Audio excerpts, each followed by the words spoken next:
As soon as he was born, his dear mother abandoned the demon.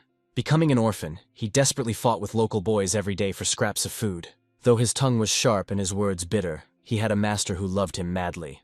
Unlike the demon, that master patiently taught him step by step, like a pair of parallel yin and yang. Then the two of them wandered from place to place, relying only on one sword. When that master left the mortal world, he hung up his sword and went into deep seclusion, to marry, have children, and live in abundance with a gentle wife and 2 lovely children. As expected, the demon had no choice. He drew his sword to take revenge. One by one he gutted the sect leaders, tore the flesh from the bones, and threw them to the crows. And then the invisible chain that had held him for so long finally began to weaken. People never knew the true story. They only chewed over in their heads the rumors they themselves invented about him. The demon, a bloody madman, passed into the past and remained only a name in history. But strangely, death did not take him. The heavens tore him back. The demon's soul seized the body of Wutan, a worthless man without any combat skills. Where the demon will go after rebirth, no one knows. We'll have to watch to find out. Enjoy the review. Everything begins with a scene of desolation, corpses scattered everywhere, and witnesses shudder in horror. At that moment a group arrived. The fierce elder shouted that Zheng Tian was exhausted and must die. Xuan Zhen, Zhang Guang, and Nangun Huang. Hearing this, Zheng Tian's face changed, and he said coldly, "Now only you remain." The elder immediately took a fighting stance, gripping his weapon, and shouted Amitabha. He rushed forward. Jun Tian also charged. Their faces were close, and in both eyes blazed a murderous desire. The elder suddenly received a strong blow from Zheng Tian, flew backward, and roared with rage. He quickly calmed down and shouted, "Cursed god demon!" He released all his power with the heavenly palm of the Buddhist sect, and directed it straight at Zheng Tian. He jumped over the elder's head. The elder cried out in alarm. "What?" Before the elder could recover, he lunged down and struck with all his might, shouting, "Then I will kill you first." The elder parried the sword strike and shouted to his comrades. At that moment everyone, 3 chaotically surrounded him, swords raining down on him in a barrage. Although he was surrounded, Zheng Tian held the upper hand, deftly dodging every attack. 2 elders instantly flared up, preparing to unleash a strike of plum blossom light and a thunderous volley. 2 elders shouted, "Die!" and immediately released 2 dazzling beams of light through Zheng Tian. He looked at him with a self-satisfied smile and said, "May you be reborn in paradise." But even before he could rejoice, Zheng Tian suddenly jumped back from his attack. Seeing this, the elder gasped in horror. "What?" Zheng Tian instantly leapt straight into the air to gain momentum. Zheng Tian Vor, with a crooked, grotesque smile, raised a bone and coldly said, "Next." By that time, Xuan Zhen was already dead. 2 outside paled and trembled, shouting, "Monster!" Zhang Guang raised his sword, ready to fight to the death, but Nanguang Huang urgently shouted for him to retreat. Zhang Guan tightened his grip, his face tensed, and he roared. At that moment, Wu Qing was the god demon Zheng Tian himself. To kill him, once someone drenched the central plains only with blood, so the masters from the 9 factions had to unite. But even so, facing an enemy without equal, their resolve nearly wavered. Zhang Tian glanced at him and mockingly said, "Old man, prepare your grave." Zhang Guang roared with rage. While he cultivated, the elder said, "Done. The grave is for you." Zhang Guang swiftly unfolded the plum blossom dance and forced Wu Chen to retreat. Wu Qing gripped the sword hilt tighter and said sternly, "Not yet." His eyes turned icy, his lips curled, "And I still cannot die." Immediately he executed the 5th move of the sword spirit Ma Black Dragon Slash, rose up, and Zhang Guang was cut beyond recognition, not even having time to react. The old man screamed from unbearable pain, howling in despair. No sooner had he killed Zhang Guang than countless murderous intentions rushed at him, and he froze, frowning. It was the deadly aura of the imperial art of the boundless sword. Seeing the aura converge, he gritted his teeth and cursed you, rat from the Non-Gong clan, a sword that cuts to the bone. But he froze as oppressive memories of the past surged again. Thinking about it, he smiled wildly, looked at Nongong Huang and sneered mockingly. "It's just a scratch." The old man screamed in horror. "What?" Not giving him a second to react.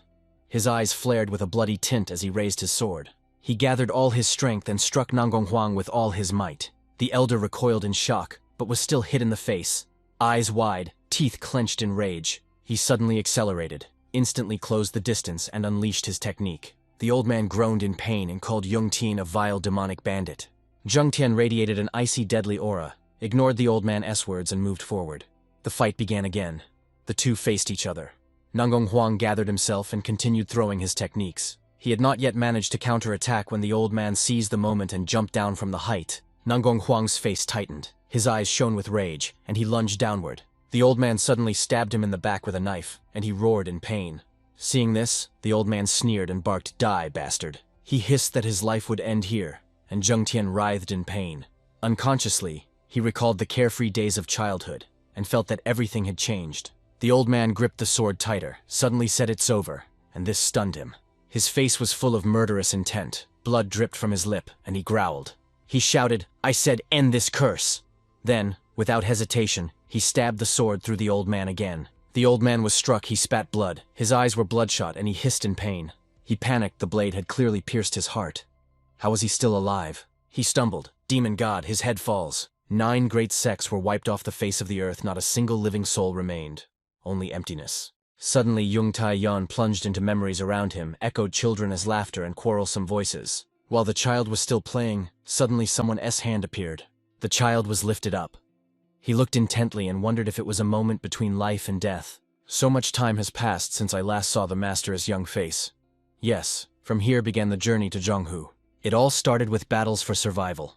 I wandered everywhere, relying only on one sword, killing just like that. Does life still have any meaning? In his memory appeared a gentle woman who said, "I understand that feeling. I was like that too, pushing in the market, arguing about everything to survive. I considered everyone enemies, and constantly calming children about food and clothes was simply exhausting. But those moments were priceless when I lost my parents. I broke down, and the children gave me back the meaning to live." Zhang Tian pondered, "Once I wanted to live among everyone. But for someone like me, who only knows slaughter, you are the reason for my existence." I drew the sword again out of hatred, a rootless, wandering life. 15 years alone on the bloody path, my sword worn out, body covered in wounds. Immersed in thoughts, he suddenly heard a voice. "This is the tomb of the demon god Zhen Tian. What nonsense are you spouting barging in here? Can my martial art be sold for a few coins?" Hearing the noise, Zhen Tian squinted. What a commotion. Is this hell? He opened his eyes and saw a crowd before him. The woman said, "Your elder brother is unfortunate and cannot inherit the art. I will ask my son to take the Fireflower clan as manual." Zhen Tian stood bewildered. "What is happening? Shouldn't this be hell?" The boy objected indignantly. "No, our eldest brother is suitable. How can the art be given to an outsider?" The girl nearby noted, "You are not a direct descendant even if he does not learn it. This ancestral technique must belong to the Fireflower body clan." The man opposite said, "This is not the end yet. I have a proposal."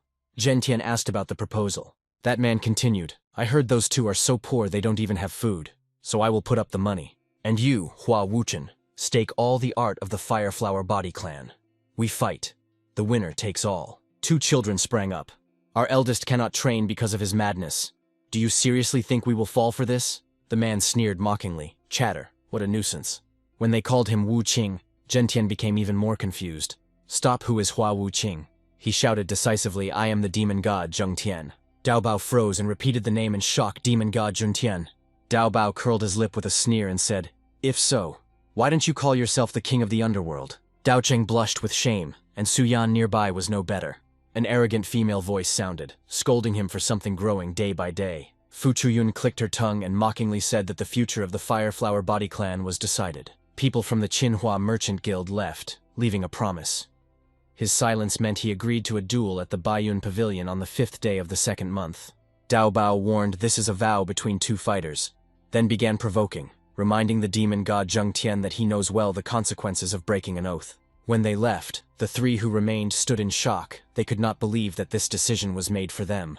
Su Yan said anxiously, "Remind him that he has never truly held a sword." He laughed contemptuously and said that for such a level, 1 stream of my inner strength is enough.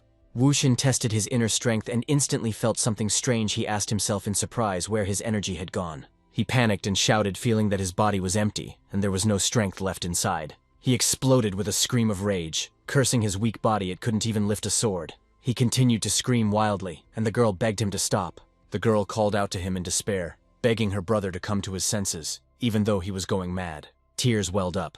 Suyon squeezed his hand and said, "No one should endure this." Dao Zhen scolded the girl for calling him a stupid brother, but Suyan stubbornly refused to apologize. Suyon cried, saying it was all his fault. Because of him their parents died horribly. Having said this, the girl ran away, and Dao Zhen only sighed. Dao Zhen apologized for her, explained that she had lost control, and quietly left. Everyone dispersed, and only Wu Qin remained standing alone.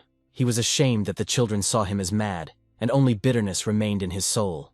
Wu Qing froze, looking at the large tombstone, and pondered thoughtfully. He remembered how he had beheaded the head of the Namgung family, and how it felt as if his heart was pierced. He glanced at his reflection in the stone, and thought that after avenging Yanhua and his brothers and sisters, he should find peace. He did not want this, desperately asking why he was still living in this body. His mind was in complete chaos, especially because the children were so similar to Shi and Yue. He grabbed his head in despair when suddenly a loud voice rang out, "Young master!" Ma Shi ran up and grumbled that the young master's weekly outings had nearly given him a heart attack. He asked who this boy was, but the boy only looked embarrassed, not understanding why he was being asked. Ma Shi sighed, thought he was losing his mind again, and asked for permission to explain everything. He explained that Hua Wuchen was once a genius hunted by the righteous path, led them at 23, and this was already the 6th time he had to repeat this to him. He complained that he had repeated it 205 times. Wu Chen replied dryly, "So what?" He asked if he was really that heroic. Why was his Dantian now destroyed, and why did everyone consider him crazy? The story began 17 years ago, when two children stood opposite each other and swore never to use internal power. Dao Bao agreed at 9 o'clock, both shouted, honestly and fairly. He said he didn't know who started, only that they fought without elders nearby. They silently acknowledged Dao Bao truly justified his reputation. Both eagerly entered the duel, relentlessly exchanging blows. Suddenly Dao Bao stopped admiring him and calling him a genius. This embarrassed Wu Chen. Suddenly he clenched internal power in his hand and spat, "You fool." He coughed again and again, blood spraying from his nose. He asked why Dao Bao used the 7 wounds fist, despite their oath not to use internal power. Dao Bao sneered contemptuously and coldly asked if Wu Qing still considered him a friend. He said that this was truly the strongest move of the Kongtong Sect, as 7 wounds fist, 1 strike can cruelly maim. He clenched his fist, gathering strength, and said that a single strike would confine that elder to bed. He delivered another blow, disdainfully challenging Wu Qing to defend. Feeling Ma Shi, he propped his chin, thinking that the consequences of 7 traumatic fist blows explained why people called him crazy. Understanding all that, he fiercely spat out, indignantly.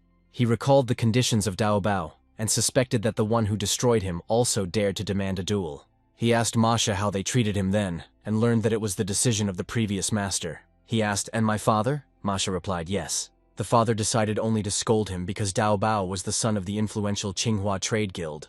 He coldly, contemptuously smiled at his father, because he only reprimanded the man who crippled his son. The polished plaques clearly reflected his face in the candlelight. He told how his illness exhausted his parents. The mother died first, and the father later because of debts. He said that only debts remained, 2 loyal servants, and a few martial arts masters. He introduced 2 children, Hua Daozhen and Hua Suyuan, as brother and sister. He remembered her crying. The girl sobbed, blaming him that because of him their parents died horribly. He understood that one illness destroyed their clan, that is why she was so furious. The sky was sprinkled with stars, but the light was still burning in his room. Suddenly he remembered once he was the demon god Zhentian, the very one who died 30 years ago. Now I have been reborn in the body of Hua Wuchen, a madman with a broken Dantian. He thought the killers were dead, and his past no longer tied him to anything. 2 children wrote to him, "Get well soon." He had to prepare for a duel with Dao Bao on the 5th day of the next month. He calculated that before the fight he at least needed to return to the initial level. He stubbornly repeated to himself that this body naturally has extraordinary combat talent. Seeing the energy condense insanely fast, he thought he no longer needed to feel the life key. While he was cultivating, a shooting star suddenly streaked across the sky. 3 burst in Huang Feng, Bo Xin, and Ma Shi, and Huang Feng loudly asked what was wrong with him. Seeing him lying there, he shouted joyfully, "Hey, he's finished." He pressed his fingers to his wrist, checked his pulse, and said that everything was fine, even stronger than before. Ma Shi finally sighed with relief. Huang Feng wondered why he had become stronger. He trembled, asking about his body, and was surprised himself. He suddenly stood up and asked what constitution he had. He answered, "Heavenly combat constitution." He muttered under his breath, "Heavenly martial physique," then snapped back angrily. He was consumed by anger that the righteous constitution contradicted demonic arts. Ma Shi shouted for him to calm down while falling. He fiercely cursed his fate. There was only a little more than a month left until the duel, and his condition was critical. He asked who they were, and Ma Shi replied that they were Chief Administrator Du and Elder Zhao. Ma Shi panicked, begging him not to die. He silently swore that he would not die, fool. The rain grew heavier, and Ma Shi reproached him, reminding him that he had already been bedridden for 3 days. From behind, he shouted, asking if he was sure he had really recovered. Wu Qing kept walking, thinking that those 3 days had almost finished him and his already decayed body before the duel. He frowned and told them to shut up and go out to the duel. "First, you need a sword." He turned sharply, pointed at Masha, and ordered him to go immediately and find one. He said that they still have to worry about food, there is no money for a sword, and they are up to their ears in debt. Wuchen finally understood the declining clan first needs to settle its finances. Wuchen insisted if the debt is already so huge, a little more, what difference does it make? Masha panicked. What? He shouted, warning, are you going to borrow again? Are you crazy? But Wuchen ignored him and coldly cut him off. Shut up. He smiled, came up with a plan, and without delay sent letters to 2 elders. The 2 elders read the letter, and Boshin shouted angrily, the young master has gone to the gatekeeper's sect again. Huang Feng reassured Don T, worry. The gatekeeper's sect will definitely kick him out. But Bo Shinside responded heatedly that it was not about that at all. His face became gloomy. He feared that if he provoked the gatekeeper's sect, the Shu assassin's sect would intervene. At the gatekeeper's sect gate, Wu Qin cracked his fingers, looked at the giant before him, and asked to be admitted to the sect master. The guard Lu Hu sneered and said, if he came to play, let him come in. Wu Xin defiantly raised an eyebrow and ordered someone older to be called. Lu Hu growled in response, and Ma Shi hurriedly apologized, the young master is ill. Wu Qin raised his eyes directly at Lu Hu and asked in a quiet voice why he was staring. Suddenly a gold coin flew up, and a man came out of it, asking what was happening. Lu Hu said he wanted to see the sect master, and Wu Qin became curious, could this man be a higher-ranking person? The man flipped the coin again and asked for what purpose. Wu Qin calmly replied that he wanted to borrow more money. Hearing this, Zhongbao caught the coin and coldly threw it. So he is a guest. Zhongbao and Lu Hu stepped aside, opened the door, and said that a meeting with the sect leader was not necessary, just come in. Walking down the corridor, Ma Shi leaned toward Wu Qin's ear and whispered quietly, young master. He cautiously suggested turning back, feeling that something was wrong. Wu Qin clicked his tongue and said, we have already come this far. What else is there to say? Ma Shi leaned closer and quietly told that a few days ago, his matrons saw the sect leader fighting and tearing open a cultivator's chest, saying that he mastered the technique of killing the double sky and killing the moon with the black hand. Wu Qin did not hear properly and asked again. Ma Shi repeated. They mocked scornfully, as if the servants were smarter than Wu Qin, but it was already too late to turn back. The guards immediately drew their swords, waiting for Zhongbao's order begin. Zhongbao laughed. There were too many people near the gates to openly beat the son of the body of the Fireflower clan. He curled his lips and sneered, as if to say, if you can't even pay the percentages, you have no right to come here. He would not allow Wu Qin to keep squeezing everything out of them as his parents did. Masha fell to her knees and begged for mercy, and Wu Qin, stunned, asked, like my parents? Suddenly he realized he had said the wrong thing, and images from the time when he was Zheng Tian surfaced in his memory. The impatient guard shouted, start! Zhang Bao nodded, just give them a lesson, and the soldiers responded in unison. But Wu Qin swiftly slipped through, grabbed his wrist and broke his arm. Looking at his hand, he thought, with such a body, it's better to rely on cunning than on strength. Zhongbao flipped a coin and gave the order to another soldier, kill Wu Qin. The soldier burst in, the sword cut through the air, but Wu Qin stood rooted as if he had already foreseen everything. He poured all his strength into the strike, preparing to cut the opponent in half. The blade flew at a furious speed. Wu Qin bent down and dodged. The two circled in the darkness. The man roared, spun, and struck like 2 gusts of wind fighting for life.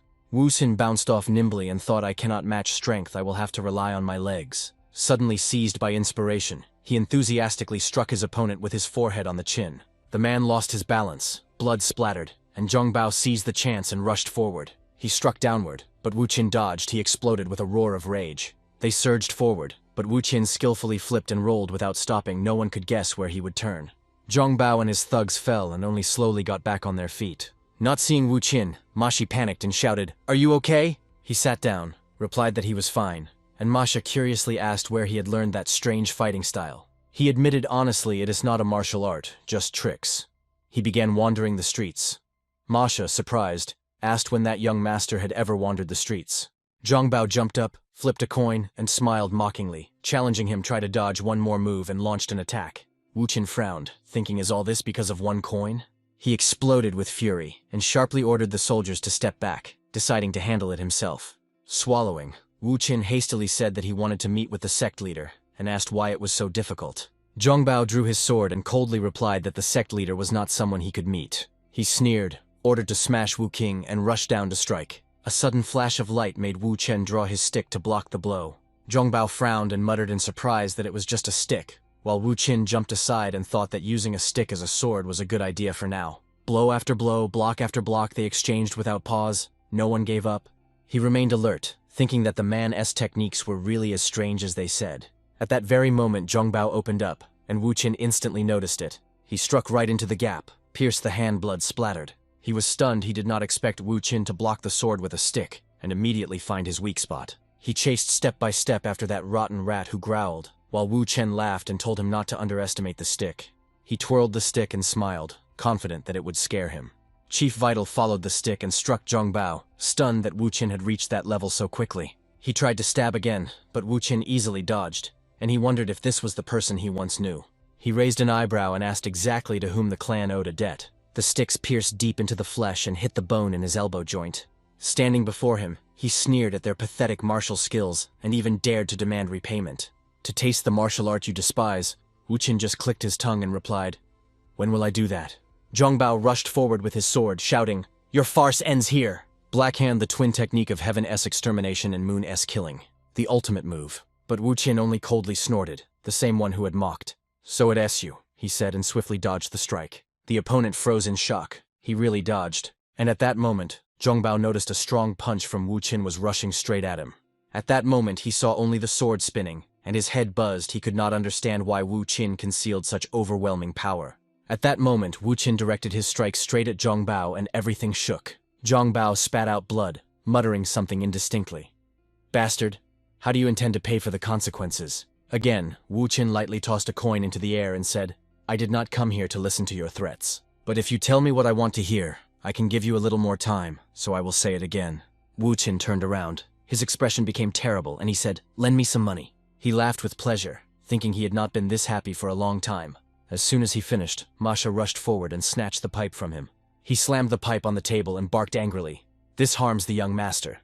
Wu Qin just clicked his tongue with regret. To this, Zhongbao stood up, and Wu Qin asked, "Why do they borrow if they are so afraid of losses and do not even demand collateral?" He raised an eyebrow and said he sensed treachery here. The man bowed his head to object, but Wu Qin knocked on the table and said he still hears him plotting something. Wu Qin coldly warned him to think carefully before they shove cubes into his mouth so that he cannot utter a single word. He sighed heavily and admitted that it was an order from the Qinghua Merchant Guild. Wu Qin asked what deal they had made. Seeing him falter, Wu Qin called him out and forced him to tell the truth. He growled as if warning, "Do not pledge your loyalty to those who will abandon you in life and death." Frightened, he lowered his head, trembled, and confessed that there was a secret contract. He said that the merchants forced them to give loans at usurious interest rates to drive the Fireflower Body clan into debt. He continued and added in response that the guild promised to sow the lands. Flipping through the report, he asked how much 300 stories would turn into in a year. The man replied that it would be 5,000. Hearing this, Wu Qin laughed loudly and called it nonsense. He threw the report on the table, coughed, and told him to continue. Pressing his chin to his hand, he asked who was behind them. He admitted that it was the Shu assassin sect, which had recently joined the Four Martial Heavens. He mockingly declared that the Four Martial Heavens were a real mess. Then Mashi quietly made a sound. When he looked back, the boy immediately asked, "How do you know them?" Wu Chen briefly replied, "I don't want to explain." He asked why the one who went for the money had not returned yet.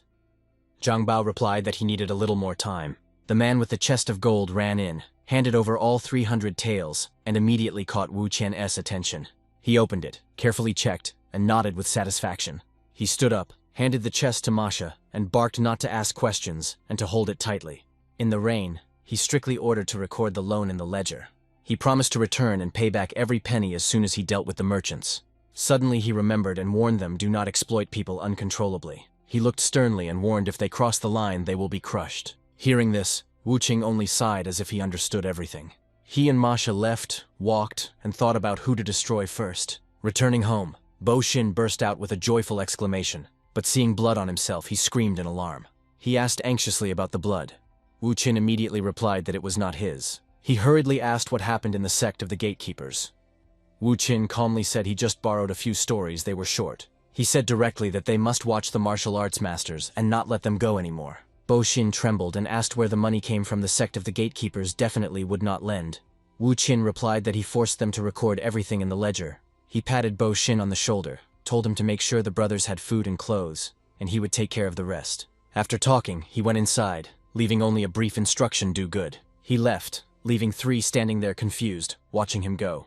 Bo Xin quietly whispered if Huang Feng had lost his mind to behave so wildly, and Huang Feng just clicked his tongue and said nothing. He sighed and whispered to himself that he never had parents and did not know what to say at all. He told everything, said that temporarily the money was fine, and promised to take care of the brothers and servants, asking them not to worry. 2 children outside heard everything. He also said that in a few days he would fight Zheng Daobao over a secret clan manuscript. He cracked his fingers, full of rage, and said he would break his neck. An old commemorative plaque stood motionless under trembling candles, and the flame flickered in the night wind. In the silent night under the cold moonlight, a lonely wooden tower appeared. Dawn came. The sunlight pierced the clouds and hit the tower, frightening the space. Still at dawn, 3 men hurriedly carried heavy boards inside. They wearily laid down the boards and grumbled with irritation they did not understand his orders. Masha muttered that those things were so heavy that backs would break, and someone replied that once they finished everything, they would go drink and rest. Hearing the noise, Wu Chen opened the door and cheerfully asked if they had brought them. He inspected each box, frowning and mumbling that in the 50, 80, and 110 containers everything was correct. Masha asked with curiosity what he would do with them, since martial arts masters carry so many heavy things. He simply opened the box to look at the sword. After a moment, Wu Chen said with a sly smile, "If the sword is in the hand, then of course, it is for cutting." He eagerly grabbed the hilt, thinking he would first train with the nastiest of the 50. He tried his best, but could not lift the sword. Masha asked inquisitively if he really intended to use it. He thought irritably he expected difficulties, but did not imagine that he would not even be able to lift 50 carts. His body was too weak. He clenched his fist and firmly swore he would never give up. Soon he was gasping for breath, trembling, and said that he could lift a little with both hands. He shakily turned to Masha and begged her not to stand confused, but to quickly follow orders. Barely carrying the sword, Wu Qin reminded Masha to add a little more meat to the ration. Masha sighed, watching his figure disappear, and said with a sneer that it did not calm him down. In his private room, he slowly raised the sword, determined to master it. Wu Qin raised the sword with both hands, reminding himself that only 2 weeks remained until the duel. He pressed his lips, realizing that his talent contradicted Master Maya's teachings, so he had no choice. He had to learn the 9 unmatched swords from the Master's friend. He firmly told himself that this was the only way to get out of this mess. Elsewhere, Dao Bao, admiring the scenery and grabbing his loot, suddenly exclaimed in surprise. He raised an eyebrow and asked if Hua Wukin really had blown the guild guards to smithereens. The guard nodded. They were seriously wounded for 2 weeks, and this confused Dao Bao, because supposedly, Hua Wuchen did not have a dantian. He threw with a sneer that the opponent was clearly not an ordinary person. Dao Bao smiled and said that maybe he would prepare a gift for the young Master Hua from the Hua physical clan. He continued plucking the strings, pouring gloomy intentions into every rhythm. He thought with pleasure, impatiently awaiting the duel to finally see the true face of Hua Wuchen. Every movement revealed a heavenly combat physique, a body made to endure such intensity. Soon everything he asked for was ready. Wuchen looked thoughtfully and barely nodded. Mashi had prepared everything. He shuddered slightly, took a deep breath, and promised himself that he could finally begin. At first, Wuchen subtly shifted the arch of his foot. He prepared to perform the 9 unmatched swords. The first form, advanced step. He remembered the Master's advice, always move forward with the sword. Immediately, Wuchen rushed into the second form, the technique that breaks soldiers. His heart was pounding, but he continued performing the techniques, enduring the tension, and resolutely not allowing anything to stop him. The ball flew chaotically, leaving streaks that flashed too quickly to be seen clearly. When the sphere flew straight into his face, he executed the third form, the energy rupture. But while he was intently watching the ball, it suddenly looped and hit him in the back. He screamed in pain, sounding even more pitiful than a spoiled old man. Having finished the third form, he immediately prepared to enter the fourth. He hung several bamboo tubes high, let them fall and become targets. Wusun was about to perform the fourth form, martial rupture. There is no martial art that can completely counter every technique. No matter how intricate martial arts are, they always have a weak spot. A pure sword can still pierce through them. But to the master's surprise, Wu Qin failed to land a single strike. Fortunately, suddenly a bamboo tube fell and hit the rope. Even if 10,000 warriors storm forward, all will submit to the sword. As soon as he finished the move, suddenly a log flew from somewhere and hit him on the head. He roared a challenge and threw the sixth technique, one cut to break the moon. This move could have split the moon in half, but in his hands he barely extinguished a few candles. Soon he moved to the seventh one, cut to split the earth, a strike that could cleave the ground. But in a moment his face paled. The statue had not a single chip at all. He was forced to use the eighth technique, sky split, which can cut through the very sky. After training for some time, his body was exhausted from fatigue, and the sword slipped from his hands. He lay on the floor, knocked out, and thought that having already shattered both himself and the sword, he could stop using it. Wu Qin closed his eyes and barely managed to repeat the last move. He remembered how the master asked, "Did you remember?" And how he answered, "I remembered." But whether this half-learned sword technique can even be called a martial art, I doubted. The explanation sounded awkward, like a child inventing nonsense in martial-esque madness. The master was embarrassed, cleared his throat, and said, "I do not object. But I cannot allow lost supreme mastery to fade away." He was the only swordsman who could match the master, and this made him wonder, does he use inner chi just like I do? The master replied that he applied bodily techniques, and one who joined a sect cannot fully master them. So I had to pass this on to someone who does not belong to any sect. When he heard this, his face darkened. Bodily technique, how petty, he said. But before he could finish, a kick struck him in the forehead. "Do as I say," the master barked, and he grabbed his head and hurriedly replied, all right. The lesson began. Practice 1,000 times and the body will change. 100,000 times and the inner energy will merge with the sword. 1,000,000 and the world will have no equals. He listened with interest, thinking that 1,000 times a day could be endured in 3 years. Was he really that strong? The master replied, "Not sure. If it were a fight to the death, one of us would have died." He raised his eyes to the sky and quietly admitted to himself he was also curious about who that person really was. Returning to reality, Mashi rushed forward and slapped him several times. He woke up sharply and shouted, "Wait a minute." Meanwhile, Mashi was panicking, asking if he was all right, and the irritated Wu Qing warned, "If these hits continue, your ears will bloom." He got up and thought that after only one training session he fainted and was still very far from the goal. Mashi brought a tray with food and told him to eat to satisfy his hunger. Mashi blinked and replied, "You said yesterday that you want to eat this. We haven't eaten meat for a long time, but Wu Qing demanded more. Tomorrow there must be beef to strengthen me." Mashi froze, then nodded gloomily. Beef adds strength. He ate and, without raising his eyes, ordered, "If there is little money, take from what I borrowed. Tell the servant not to worry from now until the duel with Qingdao Bao. Every meal must have meat." Mashi asked with interest who taught him martial arts. Wu Qing seemingly paid no attention and waved it off. "What happened?" He said lightly. "Useless, like me. Suddenly learned martial arts. It is clear that it seems strange to you."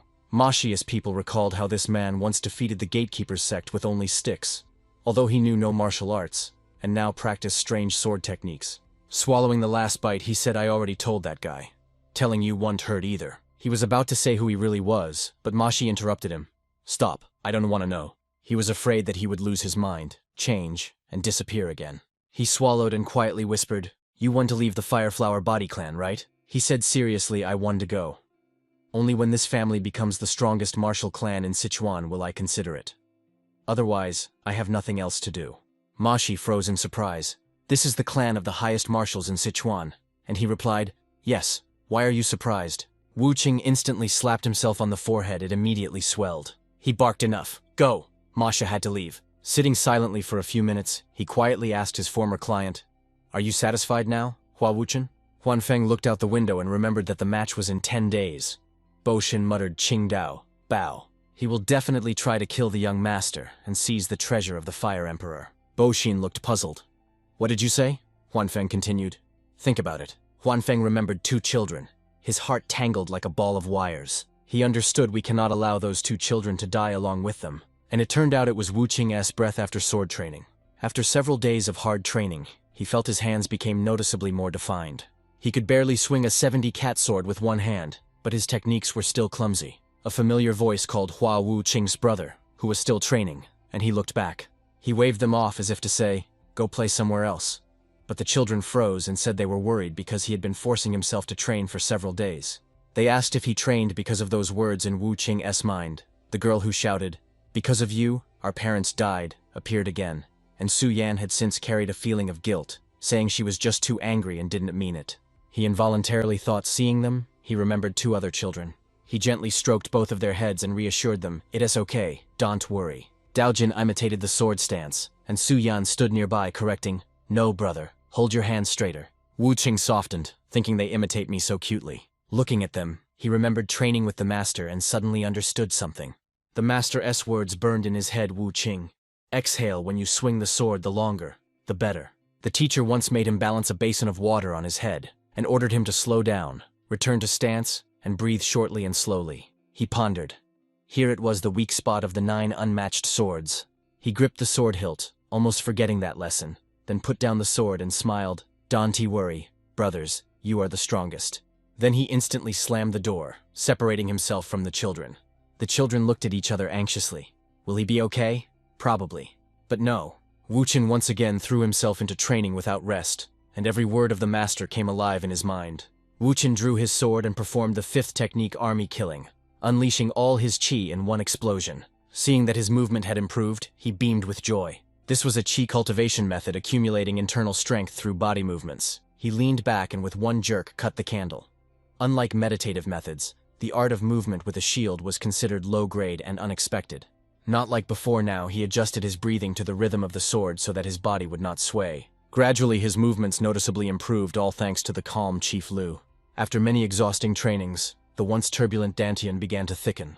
Suddenly Huang Feng appeared and asked if the young master was still training, which stunned Masha. He hurriedly covered the box and said that the young master seemed like a completely different person where he used to collapse. Now he no longer falls. He said that wudang therapy seemed effective, and proudly recalled how Wu Qin cried during acupuncture. Feeling this, Huan Feng grabbed his head and exclaimed that even the fake methods of wudang cannot so noticeably improve the condition after one procedure. Huan Feng told him to report anything, but Mashi rushed away without waiting for the rest of the words, repeatedly saying, "Yes, yes." He opened the door and, smiling, invited the young master to stop and eat. Sweat was pouring from Mashi, and Vuchen, out of breath, complained that the room was too cramped. He was in shock. What? He closed his eyes to catch his breath and repeated, "I said it's too cramped here for training." The next morning at Martial Hall, the sky was cloudless, and the sun gently warmed. He brazenly spat out unpleasant words. "Is someone already here?" Mashi awkwardly followed, announcing that the young master wants to use the great Martial Hall. He cracked his joints, warmed up, and shouted loudly, "I am occupying Martial Hall for training. There is another place, go there." These words angered them. They muttered about how he spoke as if he had never seen a coffin in his life. Yet he was already crying. Having a sword does not yet make one a warrior. He has never wetted his blade with blood. Seeing their faces, Wu Chen sneered, "You have big eye sockets." One man was already about to object. Although he was a young gentleman, someone stepped forward and stopped him. That person spoke for everyone and gestured to let him know to step back a pace. "Sir, let us go. The young master wants to practice." The novice turned out to be captain of the cold sword Ta Bao Ren. He thought Wu Chen was half-conscious and didn't want to bother him. Mumbling as he passed by, he had gone mad again. Wu Chen, enraged, immediately called back. Wu Chen teased further, "If you have an opinion, say it to my face. Talking behind my back is cowardice." Bao Ren paused for a moment, ready to argue. "So what?" Wu Chen laughed. Then the swordsman appeared. "Young sir, even if the sky fell, no one would dare resist the future head of the family." But Wu Qing did not let go. "You know the saying, a dog that bites does not bark if it barks. It is out of fear." He continued to tease. "If you don't intend to be a hero, then don't bark. Live your cowardly life." Wu Qing became even more agitated. "Who are you to make demands?" Masha was so tense that she dared to peek with only one eye. Wu Qing stepped forward and resolutely replied, "I have never known regret." The sheaths fell, but instead of continuing the fight, he thrust his Tao into the ground. The martial arts masters froze in astonishment. The duel took place without swords. Although he was pressed, Boren lunged in response, a sharp upward stab, and Wu Qing spun to dodge. His constant dodges drove the man to shout, "Young Master Hua, take the sword and fight like a man." Baoren said sharply, "I have served Hua Hua for 25 years. The clan's decline is your fault." He took a fighting stance and said mockingly, "Now you want to learn martial arts?" He performed the second form of the 9 unmatched swords, a technique that breaks soldiers. Sparks flew as the weapons clashed. As soon as he finished, he immediately struck the man in the face. He declared decisively, "From now on, everything will be different." The man thought to himself, incredible, his eyes have changed. In the last clear moment, he thought this is the gaze of a martial arts master and instantly fell. The spectators were stunned. Could it be that young Master Hua really won? Wu Qing placed his hands on his hips and asked, "Any more complaints?" The outraged martial arts master shouted, "That was a cowardly act." He yelled that Captain Bao Ren had no right to wrong him, but he was cut off by a sharp, "Shut up." He said he learned from him. Wu Qin briefly replied, "Fine, step back." The man bowed and said, "Yes, sir." Wu Qin coldly threw out, "You too go." The previous fighter still protested he is the young master. "Isn't that too much?" He asked, "Why did you spare him?" The man replied, "Who said I spared him? I was going to cripple him." He was surprised. "Are you serious?" The man replied. "Do I sound like I'm joking?" He stammered. No." Mashi also pondered, when did he start being able to do this? He placed his hands on his hips and looked at the sky. Still, it's an improvement, right? Probably. The figure stood, looking into the distance, while someone's voice discussed the duel with the Qinghua Merchant Guild. Bo Xin asked Elder Zhao, "How long have we been in the sect?" He replied, "About 37 years. Bo Xin sighed. "Oh, what a long time it is." His hand-to-hand combat skills made even the proud Duan clan acknowledge her brilliance. He clasped hands and said that we were both captivated by his radiance and swore allegiance. Bo Xin said this is not betrayal but a way to settle family affairs. He replied, "I know. No need to lecture me." He looked at the ancestral tablet and said in a heavy voice, 17 years of caring for the madness of the young Master Hua. That is also 17 years of watching the decline of the Yanhua clan. He continued, "When we meet Emperor Yang again, he will not blame us. Are you ready?" Bajin replied, "Of course. We need some silver, a few skilled warriors, and 4 travel passes." "You go first!" suddenly shouted Huang Fen. "You!" He remembered that figure and said gloomily, "After all, he is your blood relative. Someone must help him recover." He revealed that a martial arts master from the Yunzhong sect, hired by the Qinhua Trade Guild, will be a witness to the duel. Huang Feng shouted angrily, "A witness? Isn't that outright robbery?" And added, "This shows that they take it seriously." Bo Xin studied the Qinhua Merchant Guild, those vile scoundrels. He ordered, "You will arrive first at the meeting place and wait for me. 2 children will be shocked." Someone asked, "The meat has been tough lately, is it just me?" Masha replied dryly, "No, cheap beef is naturally tough." Wu Qin asked, "Are we without money?" Ma Shi replied, "I don't know," and the servant extended 2 small silver coins. Wu Qin asked, "Are you crazy?" Ma Shi took a sip and calmly replied, "I don't get angry over trifles," then teased, "So why do you say things that make me want to hit you?" He stood up, patted his chest and said, "Enough. How do I look today in this outfit?" "Masha is cold. I don't know for sure, but when you are in bandages, it suits you more." A bump grew on his head. Wu Qin said coldly, "Let's go." Offended, he followed him. He squinted. "Dante say you were here to advise me to run away." The man put his hand on his chest. "Of course not," he replied. "I know. Wait for me. I will deal with those bandits myself." He muttered to himself, "This old man worries too much. I will smash them to pieces. Old people are so nervous." The manor gates suddenly opened, and sunlight flooded the yard. Someone sharply pointed to the sky and announced a duel between the Qinghua Trade Guild and the Fireflower clan. He finished writing and shouted loudly, "Place your bets." Someone asked about the odds. He glanced at the list and said, "Let us see." He announced that the highest payout was only 4 to 1. The player pondered, worth the bet. He firmly explained that fighters should support military clans, not the merchant guild. And after thinking, the man decided, "I bet 2 taels on the Fireflower Body clan." At that moment someone exclaimed, "Oh, young Master Hua from the Hua clan has arrived." From afar, through the dust, confident footsteps were heard. Someone was walking decisively. Wu Qin didn't even look, he was leisurely savoring a caramel hawthorn on a stick. Someone, all embarrassed, asked, "Can I cancel the same 2 tael bet I made earlier?" When he arrived, he said indifferently, "See, I am not late." Bo Xin only remarked, "But eating so much before the match is overdoing it." The one under the umbrella addressed the 2 of them. "Long time no see, right?" Chu Yen elegantly struck her face with a fan and asked, "For the sake of the family, I'll ask again, do you really want a duel?" The crowd buzzed. "What is this? The Fireflower clan itself demands a duel? They have no right to do that, he is crazy." Hearing the rumors, Wu Qing waved them off and thought, "It seems I have been challenged, this debt must be paid." After the meal, he looked around, his murderous intent was clearly visible. "We cannot allow the Qinghua Merchants Guild to seize the secret manuscript. We have no choice but to risk everything in battle. Don't you agree?" The crowd froze even more. The Trade Guild dares to dream of the secret technology of the martial clan?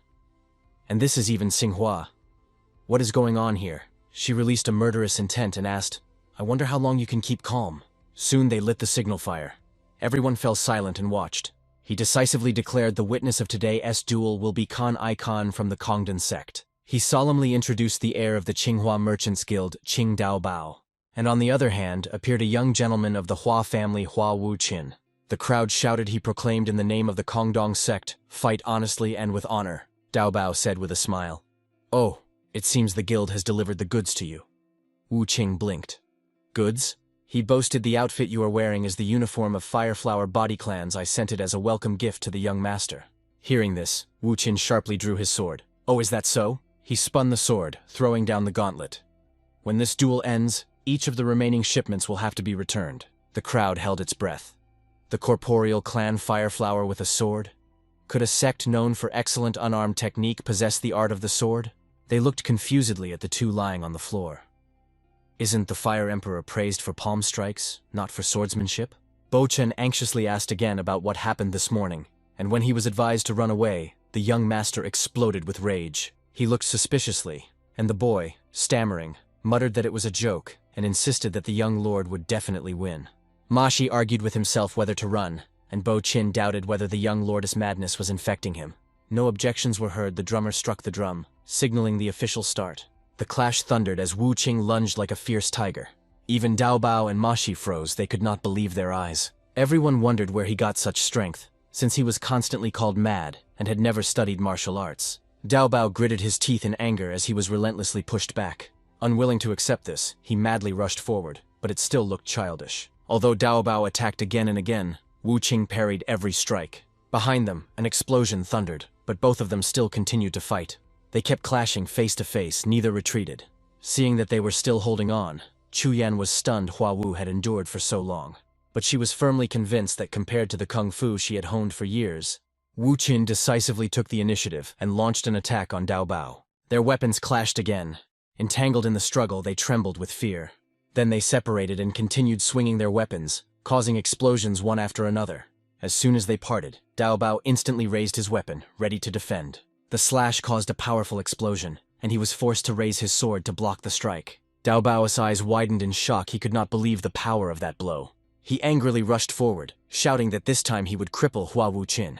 Seeing Dao Bao rushing forward with unwavering determination, Wu Qin decided to break his will as well.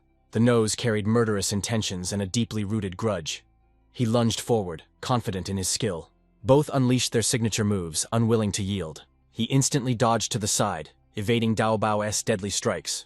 Bo Qin panicked but admitted that Wu Qin was holding well, and Mashi tensed, convinced he had not yet given all his strength. Hearing this, the man asked in surprise, and the boy explained that he had secretly seen him training hard, so even greater strength might soon break out. Zhao Zhao felt that his current skills matched the opponent's, although perhaps the latest training was still insufficient, and Wu Qing only wiped the sweat and secretly decided that how strong the opponent was did not matter. Then he charged again, convinced that he would eventually defeat them all. Like a gale, Wu Qing rushed forward, launched a move, and spat, "You scoundrel!" He kept pushing forward, driven by his own determination, whispering to himself, "I will do it." They stood face to face, the tension taut like a bowstring, and no one yielded. Wu Qing lunged forward and struck with his sword. Full of hatred, he was ready to defeat him at any cost. A guiding voice came from the tent. "Go straight east 5 miles. Then the voice ordered to turn aside, meet the camellia, and travel 3 more miles. Following Huan Feng's instructions, the carriage stopped in front of a secluded but picturesque tavern.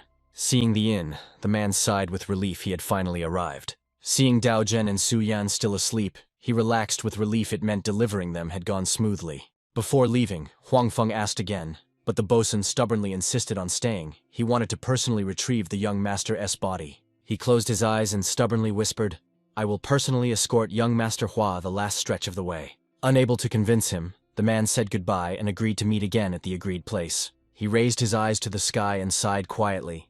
He did not know what was right and what was wrong. Every time Wu Qing made a move, Dao Bao immediately responded. Green and red flashes, embodying their clash, exploded and flickered again and again. He thought Dao Bao was young, but there is strength in him. He just lacks experience. 2 streams of murderous intent collided, and a cloud of dust and smoke rose into the air. The fighters and spectators below held their breath and watched every movement tensely. The crowd gasped and murmured, how could they be equal? The young Master Hua even seemed a bit better, and someone whispered Dao Bao was once an external disciple of the Kongdong Sect, but clearly not outstanding. Dao Bao gritted his teeth, enduring the barrage of Wu Qin's attacks. Bo Xin shouted in an alarmed voice, and Mashi hurriedly warned young Master Hua to dodge. Chu Yan stood aside, forcedly smiling, but it was clear he was tense. Wu Qin delivered the first strike from the 9 unmatched swords, the Vanguard Dep. Someone exclaimed in shock. He really blocked that. An explosion sounded. He was thrown back a staff's length, barely staying on his feet. Dao Bao's shout burst out in fury. Damn this madman. But Wu Qin did not wait. With a mocking smile, as if saying you're too slow, he delivered a decisive blow. While Dao Bao rushed into attack, he only gritted his teeth and looked helplessly. He executed the second technique from the 9 unmatched swords, the soldier breaking technique. He panicked, not understanding why he was powerless against that attack, not grasping the situation. He only stumbled in his thoughts. He couldn't repel it. He took the entire blow of the sinister Wu Qin upon himself. He stubbornly resisted, not wanting to admit it. Could it be that I lost to someone without an elixir field? In an instant, he swung his blade in one motion, and one of Dao Bao's hands flew off. Falling in choking smoke, the sword and body collapsed like withered leaves. Boshin and Mashi were covered in cold sweat and froze in shock. Dao Bao lay motionless, blood flooding the severed hand. Someone asked. He raised it high and declared, "This is a blood debt for 17 years. He calmly replied that since Dao Bao belongs to the Qinghua Merchant Guild, they will simply find a way to sew the hand back on. He asked why it had to go so far.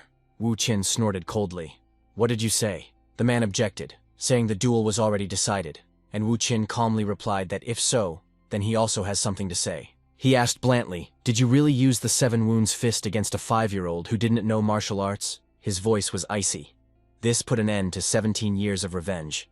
From now on, anyone who dares to provoke the clan of the body of the fiery flower will pay. He warned them to prepare, then turned and walked away. Tears choked her. She silently vowed never to forget this humiliation. The martial arts masters froze as if struck by lightning. Everyone's jaws dropped at what had happened. Only when Wu Qin raised his blade and left did the crowd erupt in cheers. The crowd buzzed. In a few moves, he dealt with the outer disciples of Kondong. His swordsmanship was strange. It was as if an unparalleled master had appeared.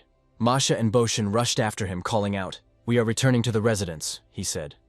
Boshin was confused, but obeyed nonetheless. Looking at his figure, the man silently thought, when did young Master Hua's shoulders become so broad? Suddenly he called the chief steward Du, who, startled by the surprise, responded instantly. He vaguely hinted at the matter that threw the steward into panic, and made him wonder if young Master had learned about the escape. He cleared his throat, and asked if all the gold given to him had been spent. The steward hesitated and said he had saved some. Wu Qin grumbled that he would stop by the sect of the guarding gates for money on the way. Just as the butler thought it was over, Wu Qin added one more. He said he didn't mind if Elder Zhao and the martial masters wanted to leave the clan. The steward froze when he continued. But if they dared to tear him away from his 2 relatives, Wu Qin coldly warned they would have to risk their lives. Huang Feng sat next to Dao Zhen and Su. Yen the girl grabbed his hair and scolded him. The boy puffed his cheeks and put his hands on his hips, and Huang Feng hurriedly unfolded the pigeon letter to calm them before reading. Huang Feng shouted in panic, "Oh no!" and scared the girl who was still holding his hair. He sighed heavily over the letter. The escape plan was exposed. And now they demanded that young Master Hua return immediately. Wu Qin spoke directly. As for the money, it is time to settle up. Boshin froze. Wu Qin coldly and emphatically declared that he intended to deal with the sect of the guarding gates. Didn't he think so? He told the chief steward to rest calmly, but the steward was still worried. He saw that the young master was already different. Noticing his concern, Wu Qin said he was too worried, but the caretaker still warned him not to get involved with the sect of the Su assassins. Wu Qin reluctantly replied, and left. Although he had already left, the steward did not take his eyes off him, watching as he walked away, and felt uneasy. Masha quietly asked if he really intended to go to the sect of the Guardian Gates, and he replied, "Yes. If we leave everything as it is, it will only get worse. Solve this now." He smiled and gently asked Masha to always stay close, and the boy was embarrassed, but obeyed anyway. Zheng Bao came out to meet him. Barely hiding her surprise, he had appeared again, quite unexpectedly. He remembered how he had injured the second young master Qinghua, and Wu Qin simply said, "I am here to repay a debt." He looked around and teasingly said, "It's so quiet here when you are bankrupt." He behaved politely and said that the gamblers had come to watch his duel. Wu Qin nodded. He asked, "Ulot probably bet on me, right?" Zheng Bao panicked, bowed, and apologized, while Wu Qin coldly asked, "The odds were in my favor. Did you make good money?" Wu Qin continued sternly, "You profited because of me. Are you really going to pretend that that's not the case?" Although irritated, he still politely promised to repay the debt. Wu Qin barely smiled and sat down. "All right, I'm glad to hear that." He glanced at Wu Qin and felt he had become stronger and different, cold, balanced. With the aura of a deadly martial arts master, he asked where their big boss was, and Zheng Bao wearily inquired why. Wu Qin slammed the table. "I don't like to ask twice. This round, pot-bellied man was the leader of the gang Kui Yongyi." Wu Qin mocked his head, which resembled an octopus. The leader did not argue, only said he had heard of him, and this irritated Wu Qin, who snapped back. Offended by Wu Qin's insolence, the man exploded with rage. He shouted, "You speak boldly. Coveting my goods, I am Haizi Yin from the Su Assassin Sect." Wu Qin thought he was from the Su Assassin Sect, and angrily shouted, "Who allowed you to interfere? Do you want to die?" He lunged forward, shouting, "Come on, try to kill me." Wu Qin stood firm. Whoever dared to stand in his way would not escape. Jin jumped back in shock, not daring to come closer. He forced a smile and secretly realized that Wu Qin was no ordinary youth. He praised his courage, but Wu Qin snorted mockingly, "That old man is not scary." Irritated, the man charged forward again and ordered Wu Qin not to be arrogant. When Ziying swung and lunged down, Wu Qin instantly jumped up to dodge. The man spun sharply and with his hand, like a blade, slashed across Wu Qin's neck. But Wu Qin easily dodged, as if he wasn't even trying. The man was irritated and stunned. How could a child dodge so easily? As he prepared for another strike, Wu Qing's needle stabbed straight into his eye. The man couldn't react in time and was seriously injured. Everyone around froze in shock, silently with mouths agape in surprise. No one dared to do anything, they just stood and watched as he tortured Ziying, which made him even more furious. He threatened that the Su assassin sect would retaliate, but Wu Qing just laughed. Oh? Really? He even threatened Wu Qing's family, which made Wu Qing abruptly stop and stare into his eyes. Wu Qing said coldly, "Let the assassin sect come, you will die here," and this made the man beg for mercy. He begged, promising wealth and beauties. Wu Qin smiled with contempt. "And now you were scared." Ziying immediately handed over all his assets to Chung. Chung said mockingly that good, the man is smart. Then he ominously threatened that if he did not cooperate, the wind would blow through several more holes and the man would flee in terror. The old man was frightened, fell prostrate, and begged for mercy, and he was surprised that he himself began to plead for his life. The frightened old man whispered that he would give up all his property. He coldly said, "This property already belongs to him," and the man simply froze. He declared that the silver and crimes committed by that man equaled his wealth. The man turned pale and agreed to give everything. Suddenly he stabbed a needle into the old man's brain, coldly asking if he understood the words of others. He asked who stood highest after him. Zhongbao stammered that he was the deputy leader of the sect, and he snorted, "So, it is you." Zhongbao instantly fell to his knees, begging for mercy and swearing to live honestly if spared. He asked how much the deceased's property was worth, and the man replied, "A total of 4,000 gold taels." He asked about the gang's wealth. Zhongbao revealed everything, at least 10,000 gold taels and 500 taels of tribute. He quickly calculated in his head 4,000 from the leader and 10,000 from the gatekeeper's sect, all belongs to him. Adding another 500 taels as tribute and compensation, in total about 20,000 taels.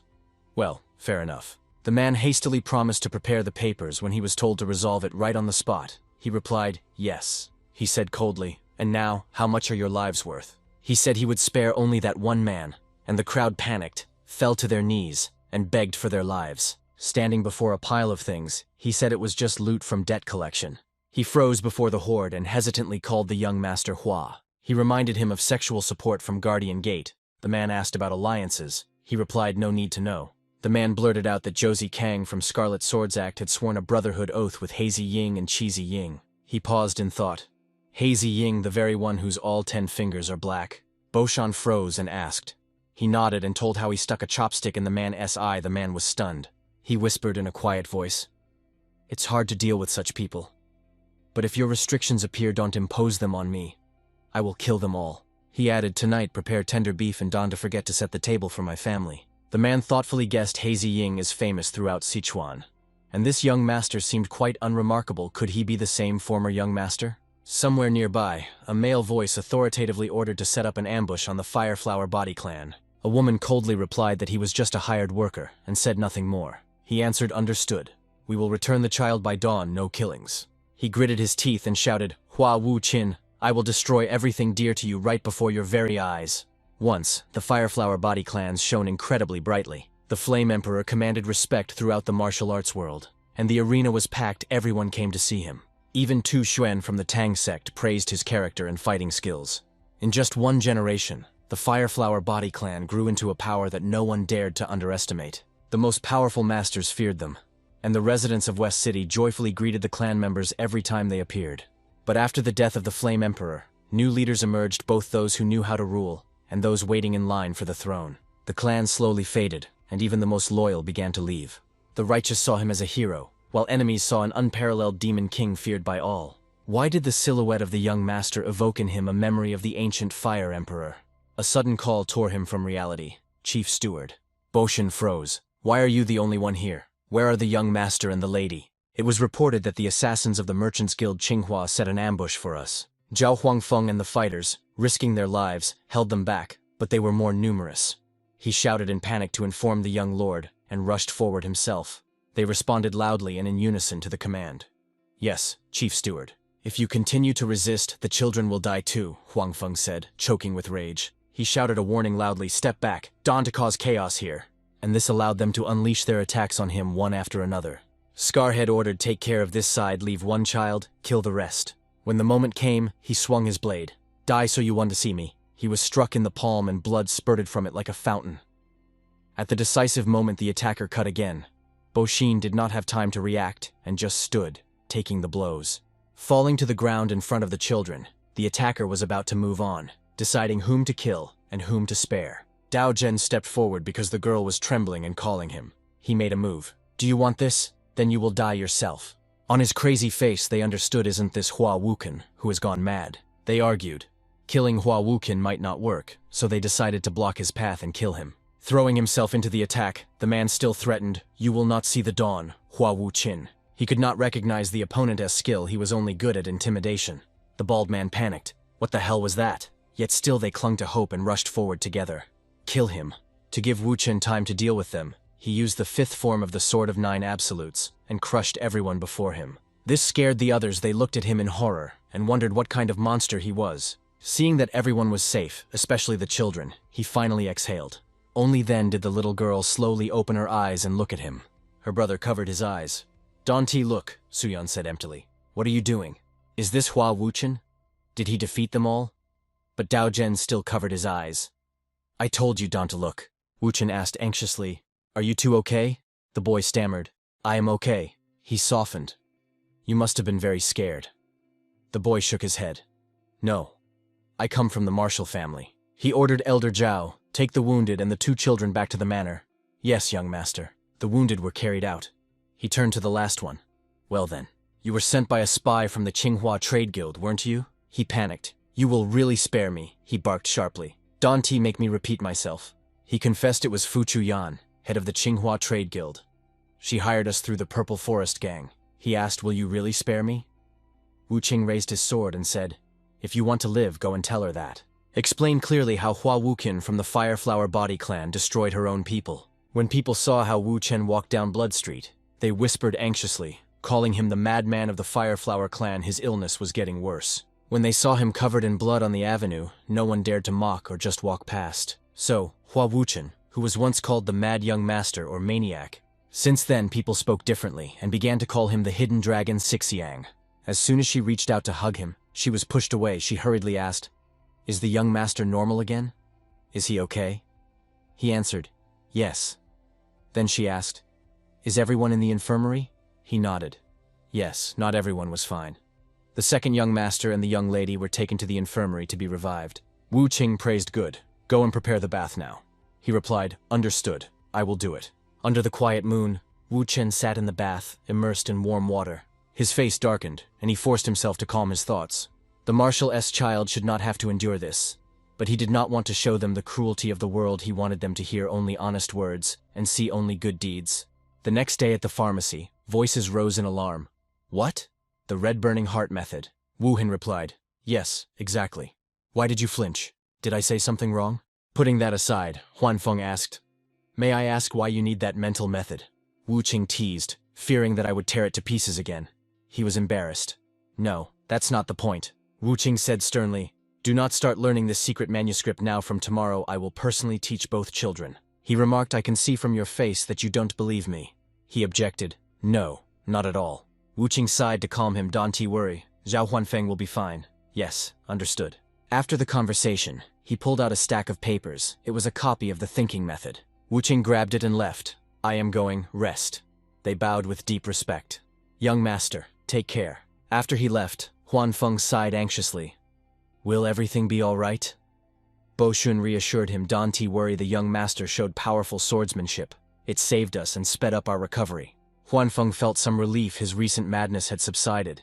His body and mind had changed and almost fully recovered. The Hermit S method had probably worked. Could this method really accelerate his combat skills so rapidly? I've never heard of such a thing. Bo Shun also doubted such a sudden leap could only be due to fated CU, a rare encounter. This is not a simple coincidence, probably an encounter with an extraordinary master. No other reason. Finally, it seems that the 17-year-old shadow pressing over the Fireflower Body Clan is beginning to retreat. At the training ground, Wu Qin taught the children the butterfly dance, or the resonance of the yellow bee. Su Yan blinked. "Brother, what did you say?" He explained more simply. When the enemy freezes at your feet, move lightly and gracefully, like a butterfly in the wind. I created and honed this basic technique in bloody battles. The children are simply delighted with it. Suyeon pondered. Strange, you have never fought in a real battle. Daojin gave a sign. Idiot. Don't say that out loud. Wu-Chen cleared his throat. Enough theory now, and practice hit me with simple fists. Because the children just fought out of habit, without real technique or form. What are those two doing? How clumsy their movements are.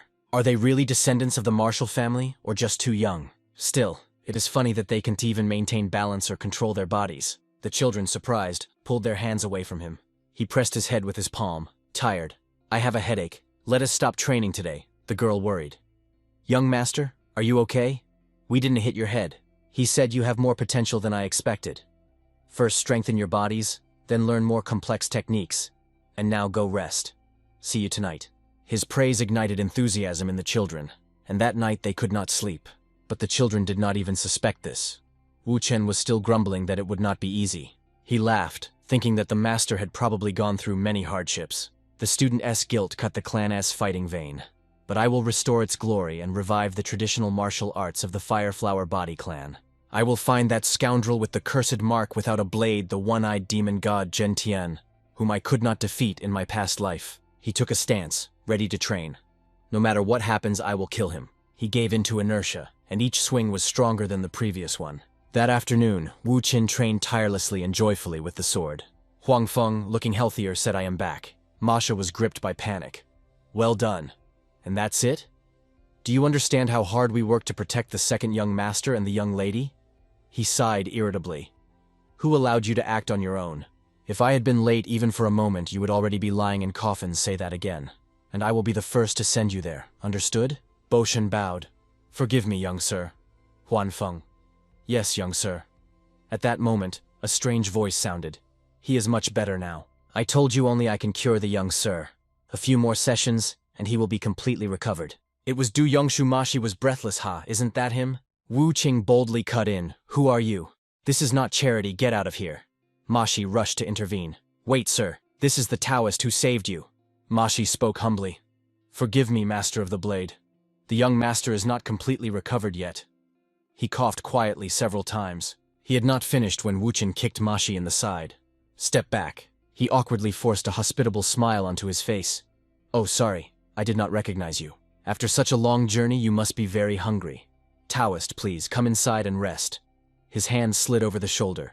A few days ago, Mashi said that the Taoist boasted supposedly he is the heir of the Wudang line, and once treated the second young master, and the steward paid generously to invite him. Returning to the present, Wu Qing barely smiled and feigned warmth as he invited him inside. Yang Shu, considering himself a guest, entered quite naturally. But he had no idea how treacherous the person who brought him here was. Wu Qing changed his tone and asked, You are the heir of the Wudan line, right? He had no doubts, and answered calmly. Yes, I alone inherit the essence of the Wudan line, Baixian. He showed a deadly smile and sneered contemptuously. You are the one everyone talks about? How strange that Wudong has someone with such a big nose like Era because of this. He turned pale. Before he could finish speaking, Wu Qin barked, Hey, big-nosed, confess now, or I'll send you to the ancestors. He stubbornly clung to the false title and tried to explain something, but fell silent when Wu Qin drew his blade. If you are a disciple of Wudan, you must dodge a few simple sword strikes, he heard. And fear made him retreat several times. Wu Qin instantly lowered the sword down to test him. He was so scared that he wet himself and fell, and Mashi nearby could only stand and watch. Wu Qin suddenly snapped, Shut up and bring me a ladle of water. In a moment, a large ladle of water slapped and the water splashed down. It turned out Wu Qin was not ceremonious. He grabbed the ladle and poured it right on his back to sober him up. Yongshu shouted angrily, but Wu Qing immediately grabbed his fake beard. He pulled so hard that the veins on his arm bulged, and his eyes popped out of their sockets. It turned out that it was just a fake beard, bought at the market for 36 coins. Wu Qin sneered, using 502 glue from Troop de Bang holds well. That is just a trick. 4 people stood before Yongshu and demanded, How dare you deceive the Marshall family, old and still cunning?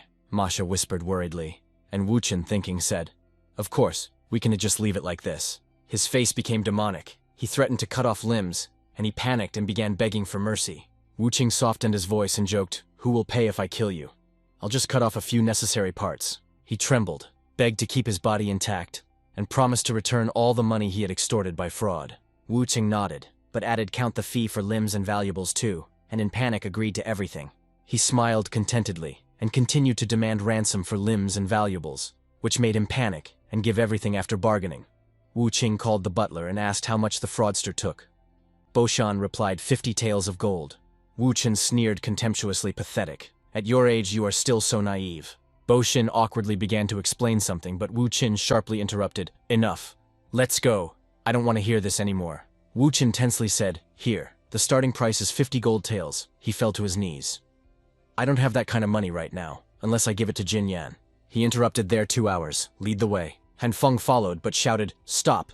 Your hands are injured and you still ask for legs? What do you need them for? Help me clean up the corpses. Don T make up nonsense, stay obediently inside. This made him fall silent. He angrily left and the swindler stumbled behind, confused.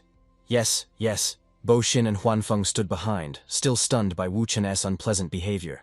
Bo Xin thought to himself, Don't worry, this man is no longer the young master we once knew. He muttered under his breath, Damn. I should have borrowed a fresh horse. How poor this clan is, that they don't even have a horse. When he approached, the man stammered, This is my carriage. Please sit down, sir.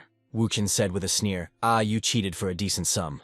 A rare 4-horse carriage for 50 gold taels, this makes perfect sense. The carriage was too pompous for their clan, shiny and lavish. He stammered. The skin was tightly wrapped. I travel a lot and sit in the carriage for hours. Wu Qin teased, So devoted to your work, why not do something useful?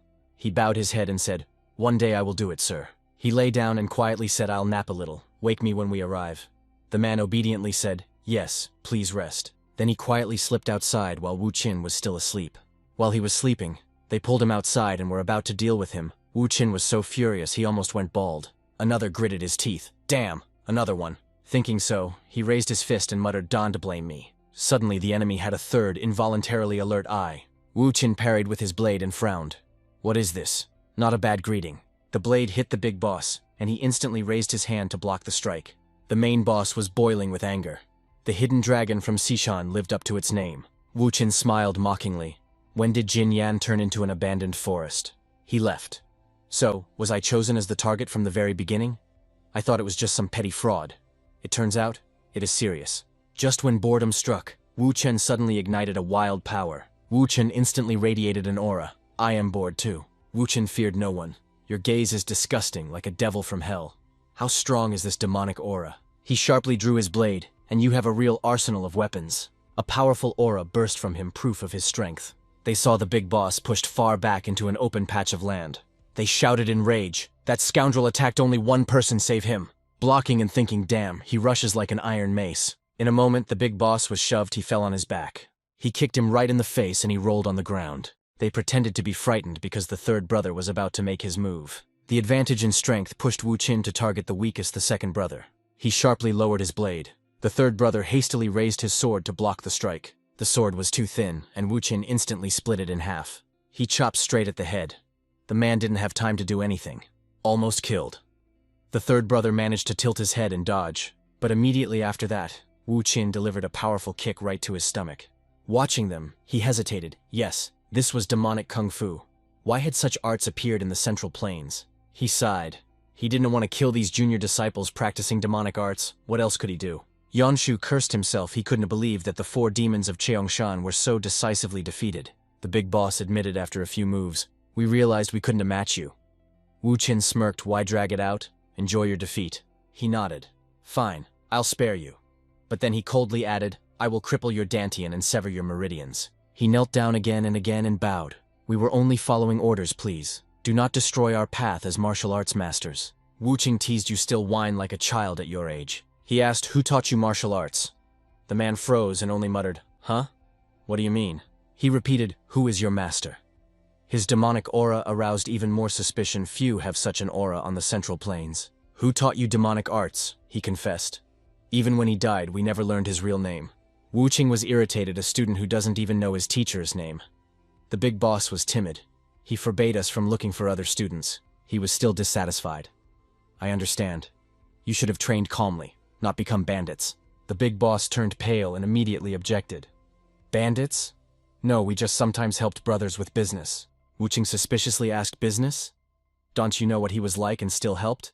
And he stubbornly replied, We thought saving people was right, wasn't it? He was fed up enough. Get out of here, stop serving him. If I see you again, consider yourselves dead. They bowed in a row. Thank you, sir, he said to Yangshu. You must pay ransom for these guys with your life, and compensate for the loss of my energy and spirit. He blinked. Psychic trauma? That counts too. Watching the carriage disappear, the big chief recalled his master's words. We are slow and trusting, choose comrades carefully. When you come across a person who is strong and honest, follow them and serve them. He smiled. Good, my intentions align well with yours. On the road, the carriage suddenly stopped. Wu Qing thought in surprise. Why did it stop again? Suddenly they knelt before him again and shouted, Older brother! We swear loyalty and dedicate ourselves to the clan of the body of the fiery flower. Accept us. Wu Qin curled his lip. Were you beaten so badly that you lost your mind? Who is the older brother here? They replied, We are not even 30 yet. Have mercy on us, older brother. Wu Qing froze in surprise. What? You are under 30? Incredible. It seemed the horses were about to charge, continuously roaring. Now 5 stubborn men clung tightly, incredibly insolent. Wu Qing still doubted seriously. He is 30. He looked even older than me. After a short pause, he dismissed it as if he hadn't asked. Den Shu had not yet recovered from the spectacle when Wu Qing instantly emptied him. On the side of Wu Qin. He could not comprehend how a demonic cultivator became a fighter in a declining orthodox clan. It was absurd. They say the teachers said that demonic cultivation is a way of life, and who you are, not a sect. Wu Qin wondered why would a righteous clan accept demonic practitioners. Isn't that a disgrace? Others chirped. Those who spoke fell silent. Their mouths were bound, skulls smashed, and teeth knocked out. 4 looked about 20, but were not at all what they seemed. He quietly sneered. You burst in with such arrogance, you'll get a lesson like those I once valued, and coldly snorted, if you want to serve another clan. Lay down your life for every one of my orders. There is no freedom. Submit for the honor of the clan like a dog. They answered in unison. Clearly we give all decisions to the big brother. He turned pale. All right, do as you wish. From now on, you are warriors of the Fireflower clan. They rejoiced and shouted, Thank you, elder brother. He frowned. Don to call me elder brother, call me young master. And they replied, Yes, young master. Wu Qin peeked out and said in surprise, So this is your estate? Yangshu. Yes, please come in. About 20-year-old boys signaled to open the gates, imitating Wu Qin's manner. The servant asked, What is going on here? Yangshu sharply waved his hand. Danti asked, Quickly prepare food in the annex. Wu Qin waved off. Not yet. First show me the treasury. He obeyed. Yes, this way. Wu Qin thought. So you live easily on silver stolen from the world. Suddenly, halfway along the road, someone appeared and asked, What happened, brother? Something's wrong? This man was Bisutan. Yunshu quickly whispered, Brother T, it is nothing. Come in. The other, with suspicion in his voice, asked, What are you hiding? Tell me, who are these people? Wu Qin interrupted. I told you, come inside. What do metal and some strange things have to do with this? By their clothes, it is clear they are guests of the swindler.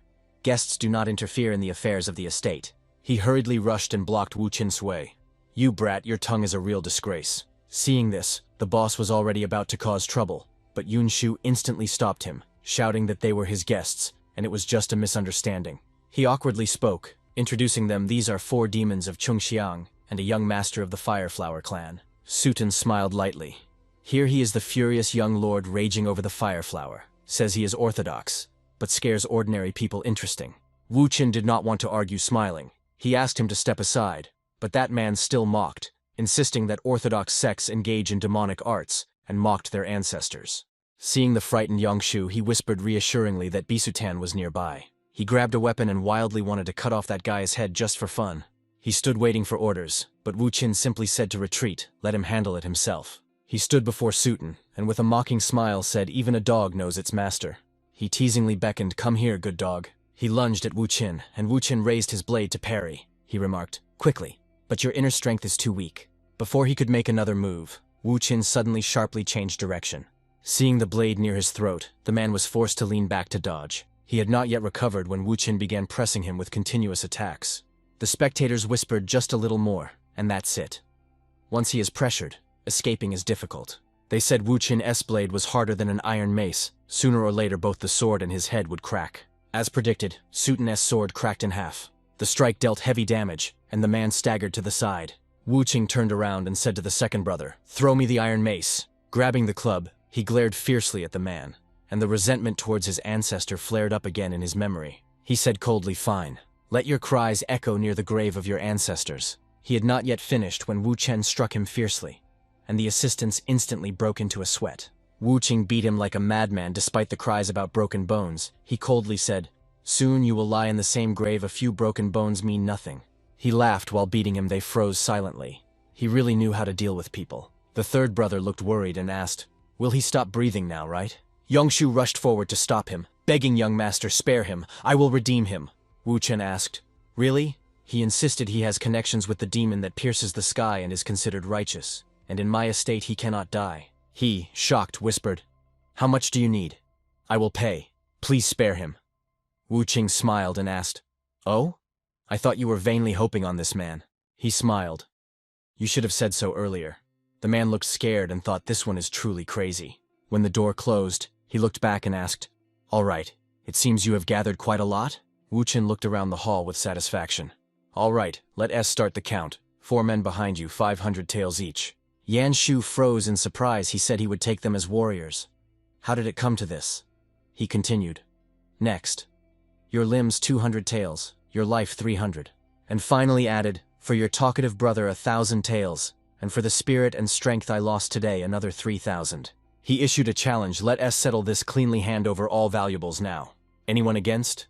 Yongshu gritted his teeth and shouted, "Of course not. This one is worse than mountain bandits." He reminded them not to miss anything. They worked and responded, "Yes, young master." He looked intently at the wall and couldn't understand what kind of screen is this.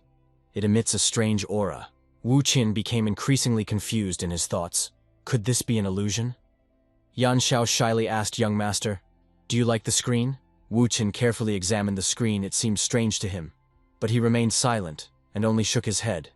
As he didn't like it much, the man continued. "This screen was made by Master Zhang Sushun. You have sharp eyesight, young master." He suggested, "The young master's room is empty. Take it if you want." He agreed. "All right, I'll take it." The man thought to himself, "This boy is greedy."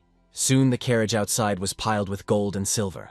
Wu Xin asked, "You don't need this carriage anymore, right?" "I'll take it."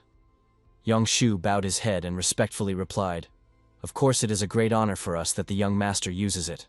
Wu Chen shouted, "All right, let's go." As soon as he finished, the wheels immediately started moving. From afar, he bowed and shouted farewell. And ahead, leading the way, Wu Qin loudly exclaimed, "Live well, see you again." Seeing those treasures, Yongshu trembled and shouted, "See, you've already grabbed enough. Are you even human anymore?" His eyes filled with tears and he whispered, "How can the sky be so cruel?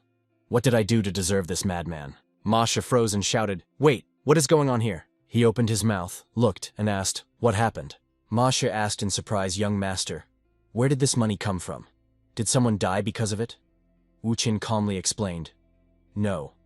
You said we lacked funds, so I got them." He asked Masha, "How old do you think they are?"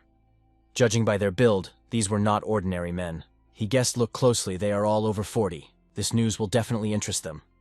Then he asked, "Where are the chief steward Du and Elder Zhao? I didn't see them when I came." Ma Shi said, "Oh, important guests have arrived. They are in the front hall and asked to be taken to the young master." He became alert. More guests? Or did scammers come to take the money? But he quickly pulled himself together. No, dawn to fear them, quickly. Wu Qin fluttered with anger. What kind of tricks are these old men pulling again? When he entered, everyone immediately bowed in unison. The young master had arrived. He stood up and introduced young master. "These are 3 merchants who helped the Fireflower clan in difficult times." Another introduced himself. "I heard the hidden dragon has awakened. The rumors turned out to be true. I am Bang Guan Wu from the Yan Merchants Guild." Another respectfully said, "I am Dong Guan Yu, leader of the Boundless Trade Alliance." "I am glad to see the young master safe," added Dutan. "Long time no see. I am Hong Dutan, head of the Golden Treasury." He responded with a salute. No need for such formality. He introduced himself and said, "I am Huao Qin. Thank you all for coming." Then he poured tea and began, "Well then." He sharply asked, "You 3 came to demand debts from the Fireflower clan, didn't you?" Bong Wan Wu denied this. "No, we are not forcing debt repayment. We only came to greet the young master. Sorry if we disturbed you." Wu Qin said calmly, "Thank the merchant for the help. But the debts need to be clarified. I have just restored my spirit and do not yet know the whole situation. So please forgive my shortcomings." He continued, "I want to know the total debt the Fireflower clan has." Bo Shin interrupted. "Young master, before talking about repayment, we need to state exact figures. Dong Guanyu said the figures must be accurate, young master. He calmed down and added, all right. Though unpleasant, let them state the amounts. They told in turn 5,300 stories for the Guild of Merchants Yan, 3,200 stories for the Golden Treasury, 1,100 stories for the Alliance of Boundless Trade. He counted a total of 10,400 tales. Someone spoke and Boshin slammed the table. Now it is clear that the Qinhua Merchants Guild has long oppressed us. He calmly asked, what does the Qinhua Merchant Guild want? Bang Guangwu said they want the right to collect debts that your families owe us. This will harm you, so we firmly refuse. Dong Guanyu continued after the clash.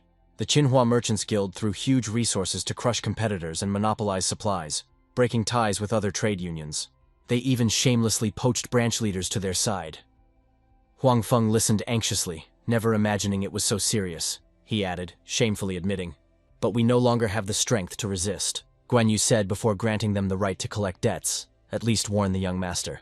Wu Qing sincerely thanked them. We are deeply grateful for your concern, and the thought of what you had to endure weighs heavily on my heart. He said sadly, those who held on to the Fireflower clan at its peak have left only Elder Zhao and Chief Administrator Du remain. He sincerely thanked that all three stayed to protect the family. He slammed the table. I know little about literacy, but one thing I know well, a debt of gratitude must be fully repaid. He promised, I will immediately repay all the debts of the Fireflower clan to you. Everyone, full of surprise, asked, is this really possible? Wu Chen resolutely swore, I will return every percent and repay every favor. I will free your merchant associations from the oppression of the Qinghua Guild. Young Master Hua, are you really going to use force to help us? Wu Chen answered instantly, of course. Bo Xin flinched. Young Master Hua, he warned anxiously. What are you saying? Do you know who stands behind them? Bo Xin emphasized, it is the Kongdong Sect, one of the most powerful fighting factions. Wu Chen did not flinch. So those old ones are pulling the strings? He called back young Master Hua. Guanyu interrupted. Chief Steward do it. Don't worry. He reassured, if we write off the debt, they will lose the reason to bother us. That is a great favor in itself. We will not dare to directly challenge the Kongdong Sect. Everyone smiled. Thank you for your words, young master. We feel much lighter at heart. They said goodbye. We also say goodbye. May your home prosper, and may the road be safe. He watched with admiration as they departed. The Qinghua Merchants Guild is truly formidable. Wu Qin ordered Du, Chief Administrator, gather all intelligence on those rats, their money, territories, goods, and contact the Kongdong Sect. And Bo Qin set off. Young Master Hua. He asked in alarm. Wait, are you serious? Wu Qin stressed. I am not joking. Grievances, blood deaths, or favors must be clarified. Wu Qin angrily said, you know what they have done. If we let this pass now, next time they will aim straight for our throat. Now either we risk everything, or we lose everything. He said for over 10 years they helped us, and in return like this now they will no longer help us. Wu Qin smiled. So we need to repay properly at least once. They will brush off my words as the ravings of a madman. He gazed into the distance. Let fate take its course. At that moment someone shouted, Young Master Hua, the task is completed. He replied, Good, gather here. Wu Qin reminded, present them properly, they are the Elder and the Chief Administrator. Both shuddered. Young Master Hua, yes, it is them, he announced. From today they are combat warriors joining the clan of the Fireflower. They responded with deep respect. 4 demons of Chongshan, have mercy on them. Wu Qin indicated. Do not be surprised yet. What comes next will shock you even more. All of them. He continued. They are all younger than me. They froze in shock. What? They stood still. Incredible. It can be. 4 demons of Chongshan went to look for food, and another froze, stunned by our presence. They froze and exclaimed, Young Master Hua, don't you know about the reputation of the 4 demons of Chunshan? Why did you accept them into the clan without consulting us? Wu Qin coldly asked Bo Xin. And when you were going to secretly take my 2 junior disciples, did you ask me about it? Bo Xin stammered and whispered. About that. He said coldly, if I nod they will stay. If not they will leave, I will lead the clan. Wu Qin wanted to buy livestock, but Mashi hesitated because they had no money. Mashi reminded that just over 10,000 taels of silver had gone to pay off debts. Bo Xin exclaimed that swindler hid quite a lot. Huang Feng doubted. Wu Qin replied, I didn't kill him, I just took back what was mine. And what is it? Wu Qin asked sincerely. They say it is supposedly a masterpiece by Zhang Sushan, and everyone froze in surprise. He said, even if they sell it cheaply for 90 taels, I will take it. Bo Xin nodded. It really looks genuine. Wu Qin asked, will this be enough for meat? He replied, more than enough. Then he barked, then go and buy it now. Wu Qin said, you are probably wondering why I called you at dawn. He said after recent events, you all need special training. He insisted the foundation of swordsmanship is the body. A weak body makes training pointless. He said under your feet lie sacks of rice weighing 144 jin each, they will be your training partners. He clearly explained this is not for food. Whoever steals it will not blame me. He glared angrily. There is always someone trying to steal rice. How annoying that is. Daojin asked why the sacks are so small. Suhyun replied no more than 15 jin each. Baoren asked, so what are we supposed to do with these sacks? They both panicked. Young Master Hua, this will have to be carried by two. He hissed coldly, shut up and lift them, or I will beat you until nothing remains of your armor. Wushan threatened my sword may be dull and not cut cleanly, but with one strike I will shatter your bones. He reminded choose either carry a sack of rice, or come up here and fight me. 4 men reluctantly threw sacks of rice over their shoulders. Wuching stepped forward. Form, are you mocking me? He pressed close to their faces. What a cowardly tactic, each of you has 3 sacks. He shouted at the top of his voice, whoever disagrees come out and fight me here. The 4 Ma gritted their teeth and shouted endure. Everyone shuddered and strained with all their might to support the sacks of rice. Boshin was stunned. What is this? Asked Huangfeng. Young Master Hua, what will you do to us? He praised. Good, as soon as you decide to carry this, you will manage. He reminded them I can do this. Stop thinking you are weak. Wuching urged keep going. Failure means death. What's impossible here? He almost screamed madly. Start doing 200 repetitions, sit down and stand up. Follow me. There was no choice left, they shouted in unison. Tighten your abs, lift your little snakes, and do it again unless you really want to die. At that moment the elder brother, drenched in sweat, felt what is this sensation? As if the whole body is falling apart from feet to head. No. If I can endure this, the young master might beat me to death. Then he clenched his muscles and deliberately tensed up like a maniac bodybuilder, shouting as if afraid that Wu Qin would turn him into mint candies. At the same time, Huangfeng went outside, bewildered by what he saw. What kind of training is this? Just watching is already exhausting. Can these fragile bodies endure this? He still couldn't believe his eyes. The young master of the Yanghuo clan is now acting like a child scaring an ogre. You call yourselves warriors. But you spent everything on the Yanghuo clan's food, right? And now you whine about this ordinary training? Such people do not deserve mercy. Every coward pretending to be weak will die here. His face turned pale. He could neither eat nor rest, only counted to 200. Wuchen said mockingly, pathetic. We've only been warming up all day, and with such endurance you still dare to dream of martial arts? But in a moment he added a line that made everyone grimace. Instead, from now on, you will become one with those rice bags. Eat with them. Relieve yourself with them. Carry them during training, and even sleep with them. You will always carry a rice bag. Wu Qin asked and answered himself. And for how long? He called, hey, older brother, and he immediately responded yes. Wu Qin ordered, bring ropes and tie everyone up. Whoever removes the ropes will lose part of their life. Remember this. Even the older brother's nostrils externally contracted, and he quietly cried inside. I have never met that man. But today, I really want my mother. In a moment he said to Masha, from now on, make sure the children get beef at every meal. The boy blinked and replied, understood. Shall I prepare a bath for you? He shook his head. No, I'll say later. After that, Wu Chen entered the room and coldly closed the door. Because he himself was exhausted after training with them, but never complained even once. At the banquet, everyone had to carry those bags of rice on their backs. Even the children were no exception. Their hands trembled, and their legs were completely exhausted. None of them even knew how to hold chopsticks, let alone put food in their mouths. Meanwhile, the second brother became emaciated, staring at his hands that trembled like those of an old man. He looked back at the fourth brother and blurted out, isn't it strange? I train my legs, but my hands tremble. The fourth brother frowned and replied, do you feel it too? I noticed it earlier, and it's somehow strange. Even when I trained with our master, this never happened. It's the same here. This made the third brother break out in a cold sweat and want to give up. The next day, torment. No, the training continued. Why aren't you pressing properly? You still have 120 left. Focus. Do you hear me? What is this? They even opened their mouths wide. Do they really do that? What kind of monsters are these? And again the next day, Wu Chen made them squat while carrying bags of rice. You will become ducks. Repeat after me, quack quack. Surprisingly, they obeyed. The quacking aroused pity in passers-by. How humiliating. The third brother quacked the loudest and thought to himself, what kind of nonsense is this? Move faster, do you want to train all day? Those who are slower will be tied with another bag. Their faces showed they desperately needed the toilet. The children did not give up and followed Wu Qin to training. 50. He looked around with interest. These children are doing better than expected. A ruthless idea flashed through his mind. Should he raise the difficulty a bit? The elder brother Rysak, with a rope tied to his shoulders, looked puzzled. Here? Are you sure, young master? He smiled sinisterly. Of course you must be hot. It was even 1,000 times bigger than Mrs. Tan's instant noodle pot. But Soyeon was delighted a waterfall? That must be incredible. And Daojen was a little worried about his native person Soyeon. The girl suddenly realized what about him. It seems he can swim at all, Daojen whispered to her Soyeon. He says this is training. But isn't it absurd? And Soyeon wondered, should she tell him that he can swim? At that moment Bai Xin and Huang Feng appeared. Young master, this is impossible, the current is too strong.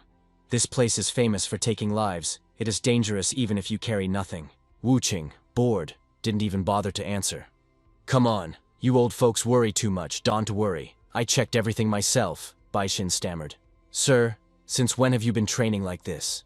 Wu Qing was silent, instead addressing the others. Hey, all of you, will you swim across the river or fight me? Choose wisely. Then Wu Qing quickly jumped down and while the others hesitated shouted, I'll go first, young master. The second brother trembled and asked Elder, what should we do? Gente has already gone ahead, and the elder, gritting his teeth, replied, I know crossing the river has a better chance of survival than fighting the young master. I will go too.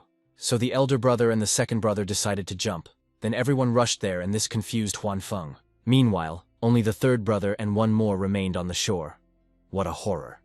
The second brother urged the man ahead of him if you can to step aside. Suo Yan happily followed and reassured Don to worry, your brother want to beat you to death, then added, I'll go first, which made Dao Zhen confused. Wait. The boy calmed himself. I could never tell him this. I am a warrior of the Yanghuo clan. He used the momentum, jumped high, and landed flawlessly. It is a trifle. This shocked Huan Feng. Young Master Dao Jin. Wu Qing moved ahead and threatened the younger ones.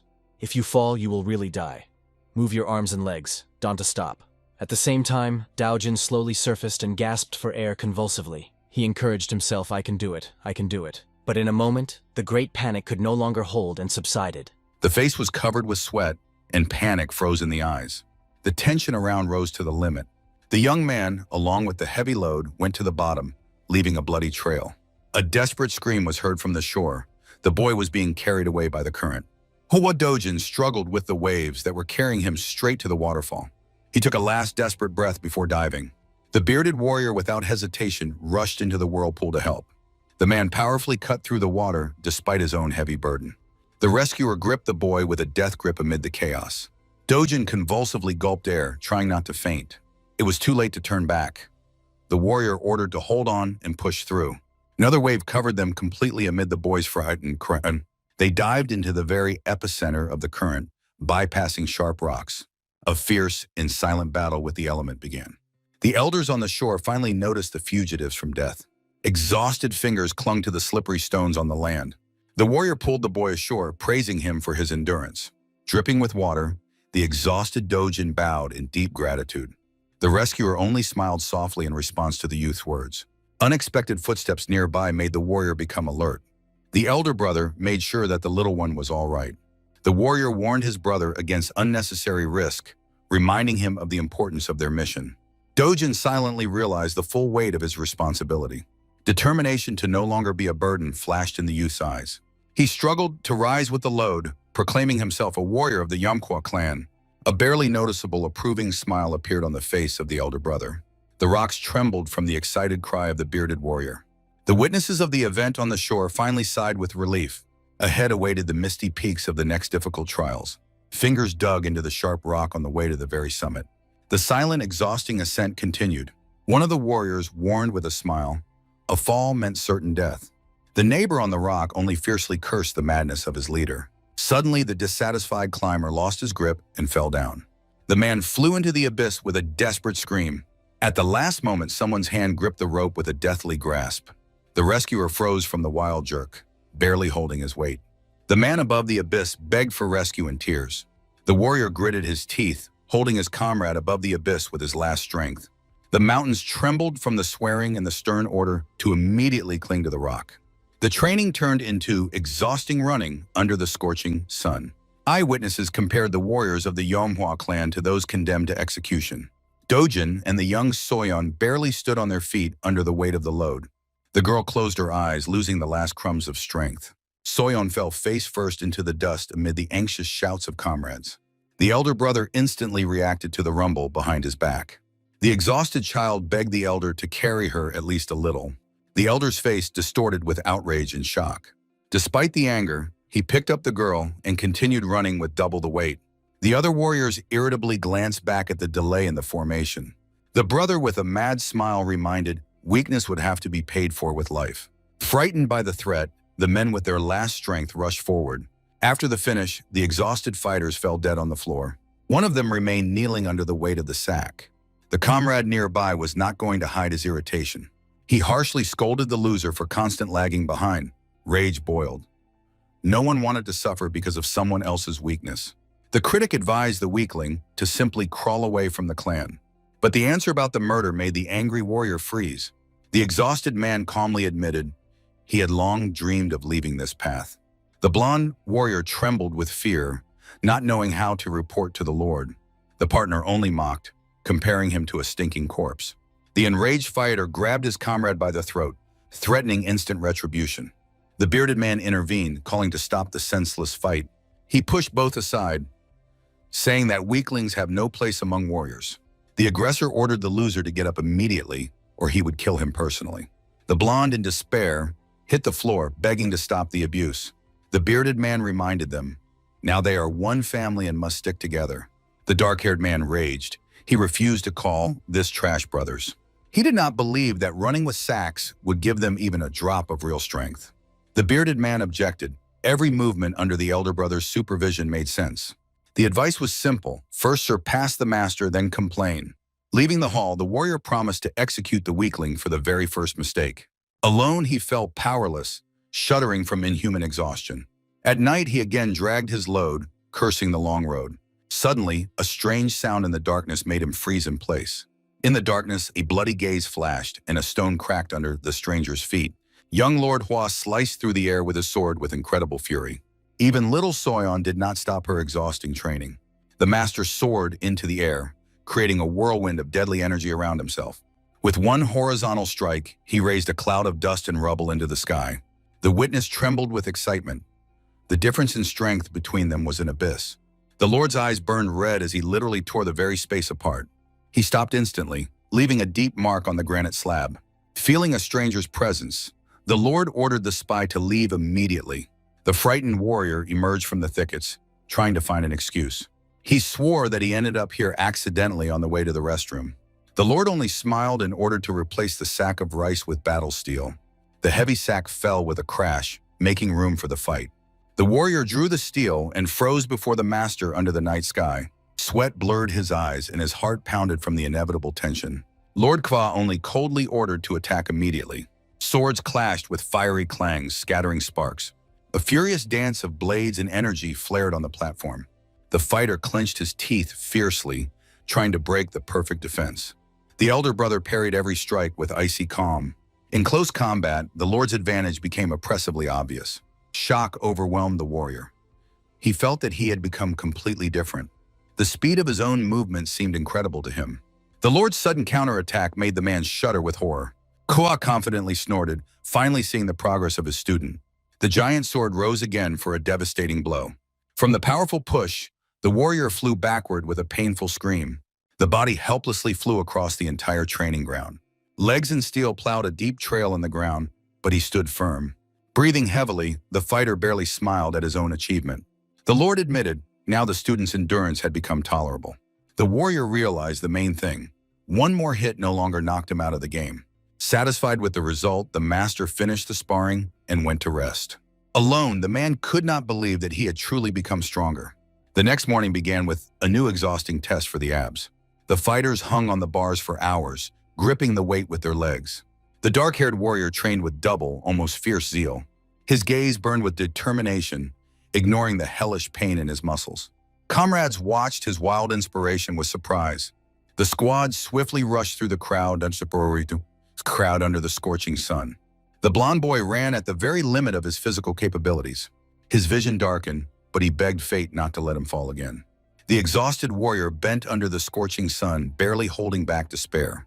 The young gentleman looked confidently ahead with a slight smile of satisfaction. After a month of intense preparation, the exhausting stage finally came to an end.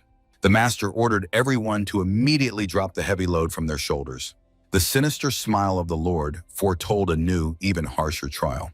He announced, "Such training sessions will become regular twice a year." The Lord promised that next time the gained experience would ease their path. The young students listened attentively to the words about the invaluable worth of hardships. The mentor reminded the main point: a hardened body becomes an unbreakable weapon. The crowd of warriors responded to the Lord's call with a single resolute shout. The master's hand gripped the hilt. The next stage was beginning. Shrouded in a dark aura, he challenged everyone to a deadly sparring match. The giant blade flashed, promising to elevate their strength to a new level. The shocked fighters froze, waiting for their turn to face the master.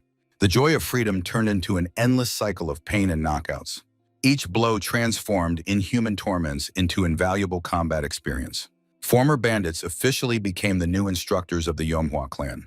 The clan rapidly gained momentum, reclaiming its former glory. The shining residence once again became a symbol of Sichuan's indomitable power. The young dojin swiftly attacked the mentor amid approving cheers. The elders watched every precise movement of the boy from afar. They noted with relief. The young man finally regained his fighting spirit. Dojin's determination and his connection with the new teachers impressed the elders. Munjin managed to raise the clan from its knees, surprising even the most experienced. The elders were worried about only one thing: when the master would finally emerge from meditation. In the semi-darkness of the hideout, the master radiated waves of colossal energy. A bright stream of magical power continuously flowed around his body. On the fourth day, the master's eyes flashed with a dangerous blue light. The energy enveloped the screen. The master's assumptions were confirmed. The artifact fiercely resisted every new flow of power. The master was completely immersed in the confrontation with the mysterious force. A hand covered in darkness reached out for the decisive strike. With a fierce scream, he unleashed all his destructive might. The tree cracked, and a green vial fell from the secret hiding place. The poisonous liquid spilled on the floor, emitting an ominous glow. The terrible stench confirmed the suspicion. It was a deadly trap. An ancient book fell nearby, The Art of the Destructive Spiritual Sword. A predatory smile revealed his triumph. The treasure was finally found. After studying, the master only sighed disappointedly due to the average level of technique. However, he admitted the efforts spent were worth the result. The cultivation method perfectly suited the warriors of the Manhwa clan. The master finally understood why he could not teach the children earlier. The energies of their styles were an eternal and dangerous conflict. Mixing opposite forces would inevitably lead to the rupture of meridians. His own destroyed core became the perfect vessel for the new power. It was precisely the past poisoning that allowed him to master the technique without obstacles. The master decided to make the discovery the official art of his clan. He carelessly handed the legendary manuscript to the elder. The old man's eyes bulged. He recognized the lost relic. The master only ironically yawned, marveling at the blindness of the former owner. The technique was to become a powerful combat foundation for every fighter. The master set the date for training and went to seek peace. While he dreamed of sleep, the elders held a wild celebration. The warriors took up learning new moves with fanatical zeal. The emergence of high-level technique united the clan into a single fist. Dojin and Soyun trained until the seventh sweat with fire in their eyes. 4 demons remained faithful to their own brutal methods. Even without new techniques, the warriors had the potential to become great masters. Another month flew by unnoticed outside the window. The youth with a sitfi walked alone across the empty square. After transitioning to true arts, the children looked genuinely happy. Soyun and Dojin demonstrated a talent that defied description. The young lord proudly observed their successes. Suddenly, he noticed a strange silence. There was not a single soul around. The frightened servant Masak greeted his master in surprise. It turned out that today marked the start of the grand tournament. The rise of the little dragon occurred only once every 5 years. Without listening to the end, the master soared into the sky, leaving a bright blue trail. He swiftly raced over the rooftops using internal energy. Rage boiled. He had been forgotten to be informed about such an important event.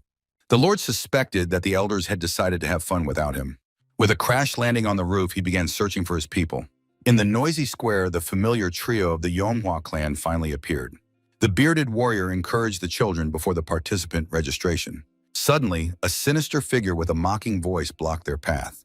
The clan steward Beck sarcastically greeted the old losers. The representative of Yomhua respectfully explained their long absence. The enemies only mocked, wondering where the poor found money for the contribution. The mockery continued. They recalled both decade-old debts and hunger. Soyeon and Dojin barely restrained their rage under a hail of humiliating insults. Munjin froze in a majestic silhouette at the very edge of the tall pagoda. Suddenly, the pathos disappeared. He realized he did not know the way to the tournament. The young man looked confusedly into the endless city blocks. Meanwhile, two mysterious figures in cloaks were making their way through the crowd. Passers-by watched them with fear and admiration. The beautiful stranger noted with amazement the humanity of the great city, but Munjin roughly pushed her off the road, clearing his way. Munjin wandered the streets, cursing his forgetfulness. The stranger woman stared in shock after the audacious youth. The woman could not endure the impudence and loudly called out to the boy, but he only snapped back irritably. A tense moment was broken by a calm and balanced male voice. From beneath a green cloak appeared a bearded elder with a friendly but mysterious smile. His eyes shone with ancient energy as he asked the youth to become their guide. Munjin remained unyielding, drilling the stranger with an icy gaze. He rudely refused the elder, advising the travelers to find their way on their own feet. The youth disappeared in a cloud of magical dust, leaving the witnesses of his rudeness in complete stupor. The elder understood. Before him was not just a rude person, but a man whose madness had turned into greatness.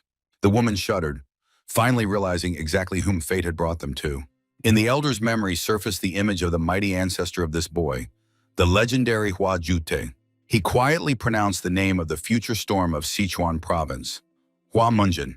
The master sensed his arrival was not in vain, for the air already smelled of a great battle. Meanwhile, the steward Beck continued to humiliate the warrior Yomhua with debts of the past. The enemy suspected that the clan had broken the ancestors' covenants for survival. Seun laughed contemptuously, openly mocking the rumors about the recovery of the Mad Lord. The bearded man barely restrained his rage, listening to insults directed at his martial art. The hand of the warrior Yomhua gripped the weapon's hilt with a death grip.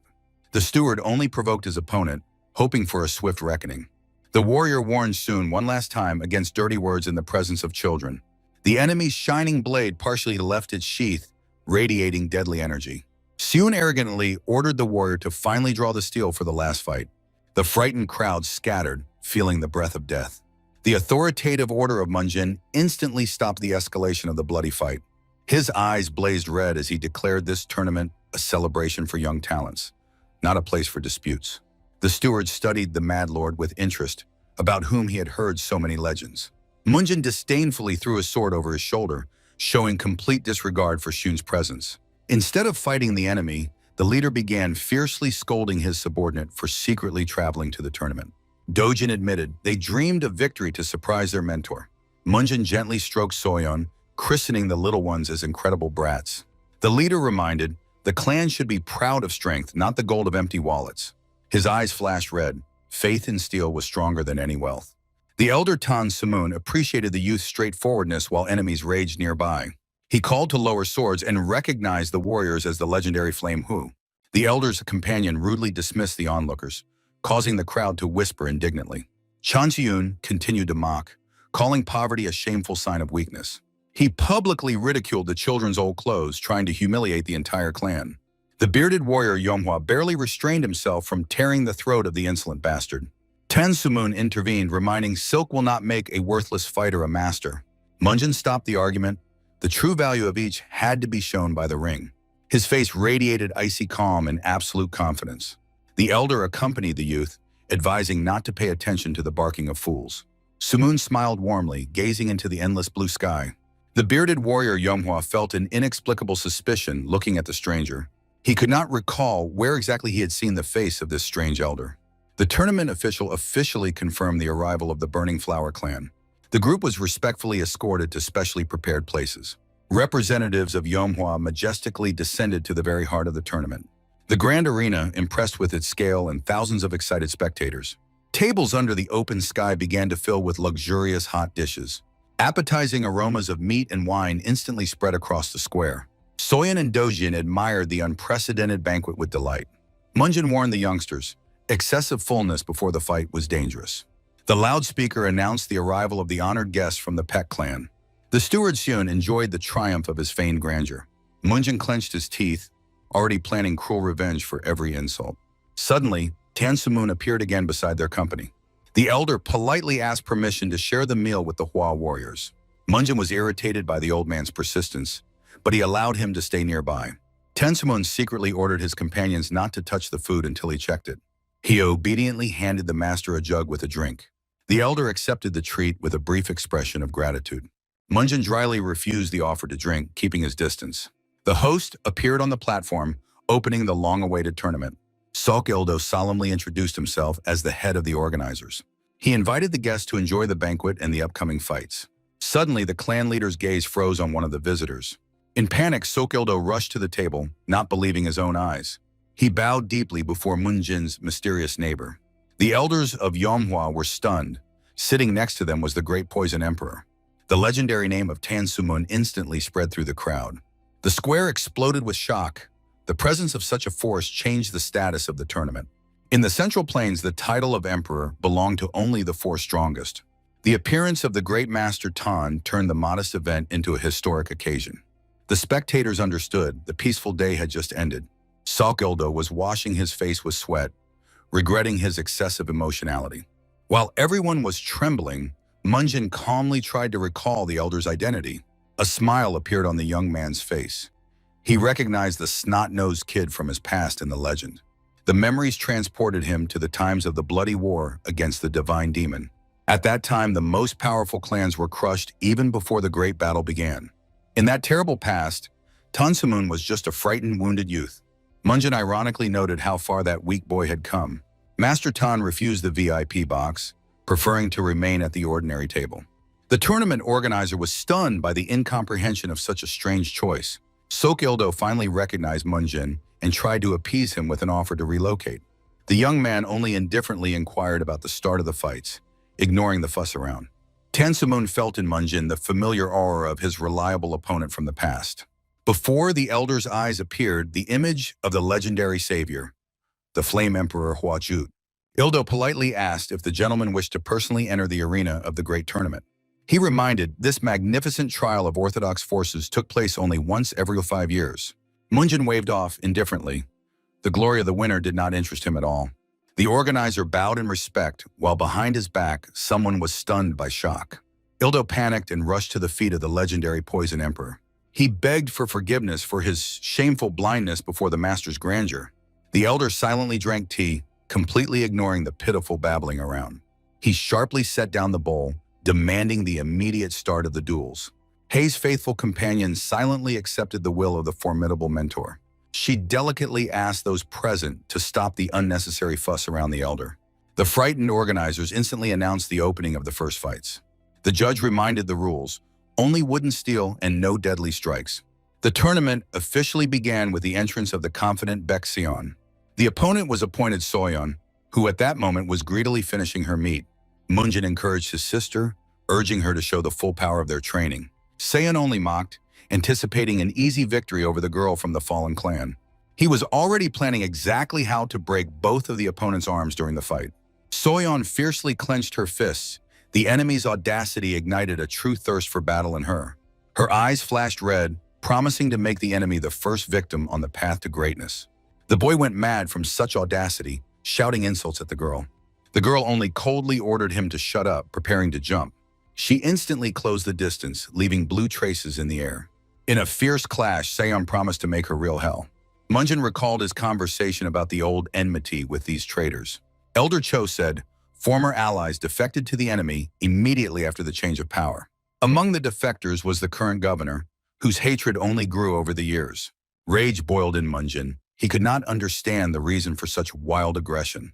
It turned out that the Baek clan used internal strife to significantly strengthen their own combat power. The enemies skillfully manipulated the traitors, step by step destroying Yomhua. Cyan, with a furious scream, rushed to attack the motionless girl.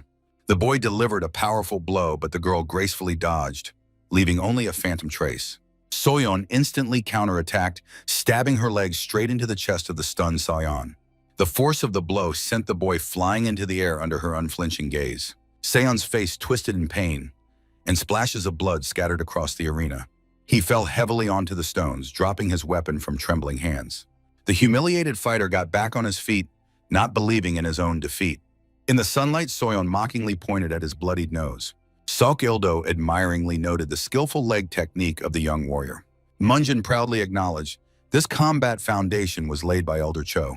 Haya noted the incredible talent of the girl in predicting enemy attacks. Seiyan grabbed his sword again while the spectators doubted the strength of the unarmed child. The boy went mad with rage, promising to turn his rival into a corpse. With a wild roar, he delivered a devastating sweeping blow with a wooden blade. Soyeon jumped back in time, and the weapon shattered the stone slab with a crash. A furious assault began, but the girl literally dissolved into the air. The technique of her swift steps made even the experienced Haya hold her breath. Overseer Beck raged, watching the helplessness of his protege.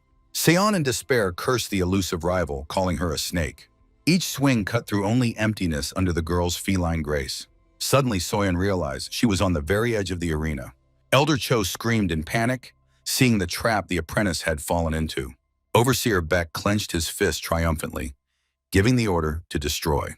Seon put all her hatred into the decisive, devastating strike. At the last moment, Soyeon soared into the air, allowing the blade to strike the wall. The girl's skillful maneuver made the clan leaders freeze in amazement. Pushing off the wall, she dashed at the enemy like a blue lightning bolt. Frightened, Seon raised a block, trying to hide his horror behind weak jokes. The sinister smile of Soyeon foretold inevitable and cruel retribution. Seon only managed to freeze in confusion under her fierce gaze. A devastating kick from above put a full stop to this duel. The sinister smile of Soyeon promised the enemy a swift and painful punishment. Seon was washing his face with cold sweat, unable to keep up with every movement of the girl. A series of devastating blows turned the boy's defense to dust. The elders of Yomhwa, in ecstasy, demanded even more spectacular fury. Governor Beck almost tore the table apart from powerless thirst for revenge. Seon spat out blood, making a last attempt to intimidate his rival. The girl's lightning-fast lunge hit exactly the enemy's wooden weapon. Seon's sword shattered into splinters under the weight of a devastating kick. The judge panicked and immediately ordered to stop this one-sided beating.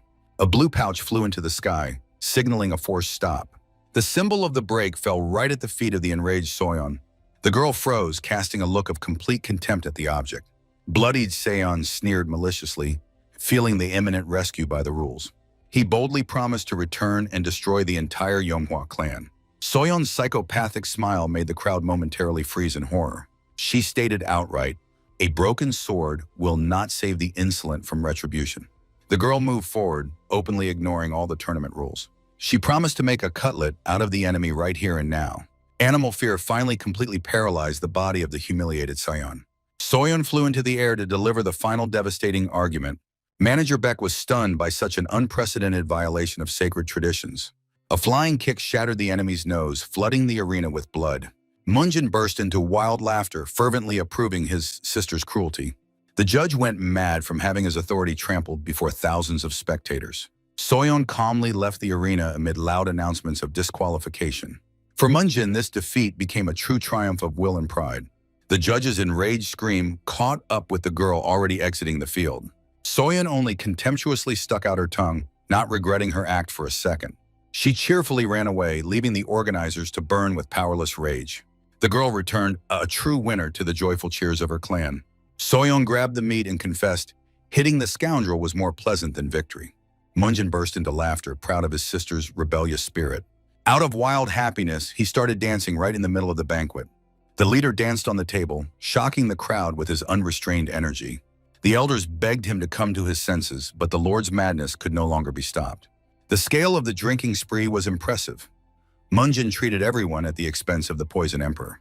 Haya only sighed irritably watching this chaos. Soyeon explained she deliberately hid her trump cards so the enemy would not guess her strength. Tansuin appreciated the strategic genius of the little warrior. While Munjin demanded more wine, the children cheerfully argued over the best piece of meat. An unprecedented sight, young Lord Yomhwa drank on par with a living legend. Time passed, but the crowd's attention was fixed only on this crazy company. The tournament organizer barely restrained his rage over the behavior of the audacious guests.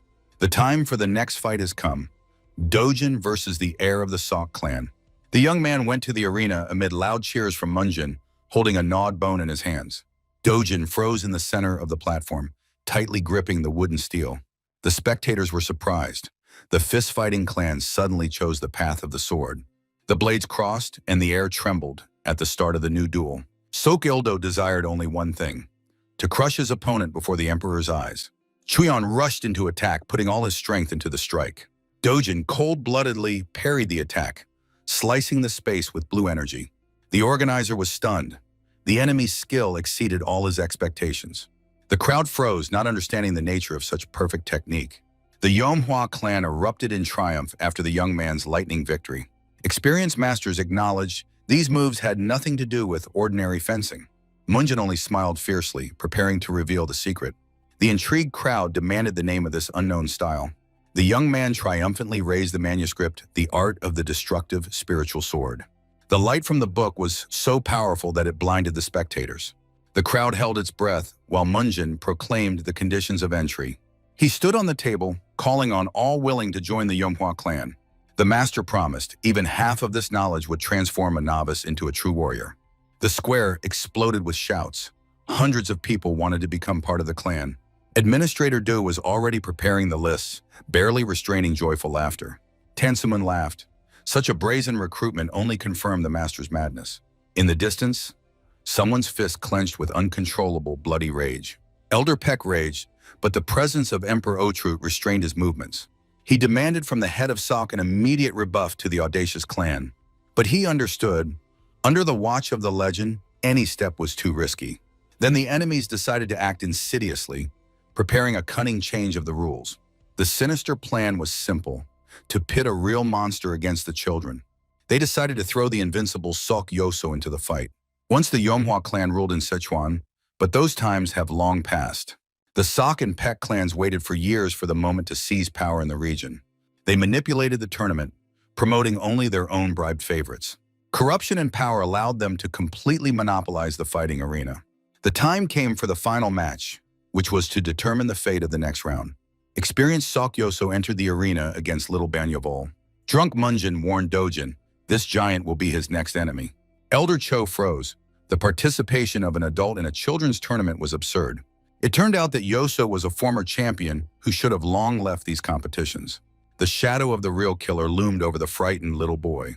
The boy trembled, reminding of the strict age limit of the tournament. The giant only cheekily smiled, lying about his 14 years. Yovo cried out in despair about the injustice, but no one heard him. Yoso instantly appeared behind the victim, radiating a deadly aura.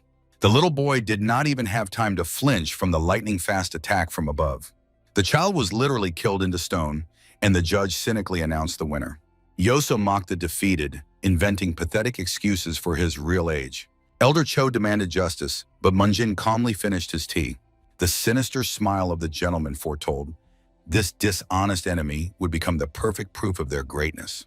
Dojin gathered his will into a fist, preparing for the hardest trial of his life. The setting sun painted the mountains the color of blood, foretelling a bloody finale. The judge announced the start of the main fight of the day with false enthusiasm. Dojin and the giant Yoso met in the center of the arena under the watchful eyes of thousands. The heir of the Dianzan sect entered the fight with the look of an absolute master of the situation. Even Heya admitted this sparring surpassed any official final intention. The head of the Sok clan was already celebrating the victory of his adult protege. The leader of Pekoff silently watched from the shadows, cold-bloodedly waiting for the outcome. The stands of Yomhwa erupted with support, charging the young man with their desperate faith. Yoso arrogantly accused Dojin of the shameful failure of his younger brother. The young man responded with icy calm to all the enemy's mockery and provocations. The killer's evil smile confirmed there would be no mercy in this ring. Yoso's eyes flashed red. He promised to forever deprive his opponent of the ability to hold a sword. The enemy's first attack unleashed a blinding and deadly wave of pink energy. The air trembled at the name of the technique. 12 shining sword strikes. Yoso soared into the air, unleashing a barrage of deadly energy arcs on the boy. Dojin barely withstood the onslaught, literally choking from unbearable physical pain.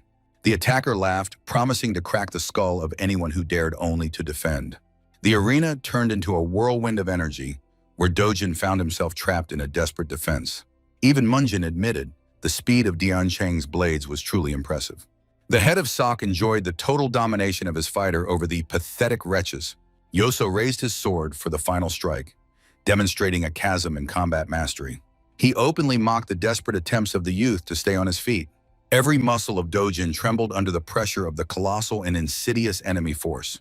A devastating slash from bottom to top left behind a long, bloody pink trail. The blades locked in a death grip, and Yoso triumphantly declared the end of the fight. But in Dojin's eyes burned the fire of unbreakable will. He refused to surrender under the pressure of enemy steel.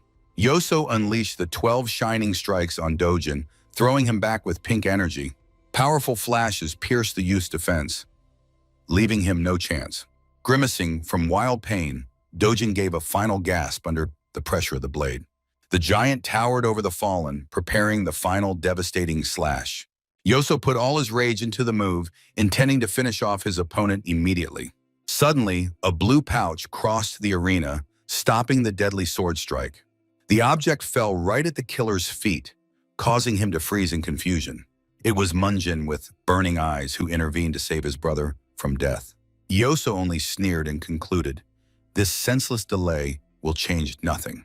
He disdainfully said that he would return to finish the matter a little later.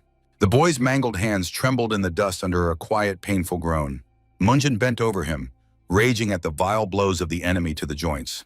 Soyeon and the elders watched in horror the bloodied and broken fighter. Tears and a wild scream burst from Dojin's chest as the displaced bones snapped back into place. The youth begged to have his wounded arm tightly tied to the sword. He was not going to surrender. The proud smile of the master became the only response to the iron will of the brother. Dojin stood up again, securely bound with bandages to his weapon. Even the Poison Emperor admitted, this boy is a true warrior of his clan. Munjin silently accompanied his brother with his gaze towards a new cruel battle. Yoso was surprised by the resilience of the insect, who refused to cry and beg for mercy. The killer's grim snarl now promised only a swift and inevitable end. With mad laughter, the enemy once again spun a whirlwind of magical power around himself. His eyes burned with a bloody light in anticipation of an easy and swift defeat.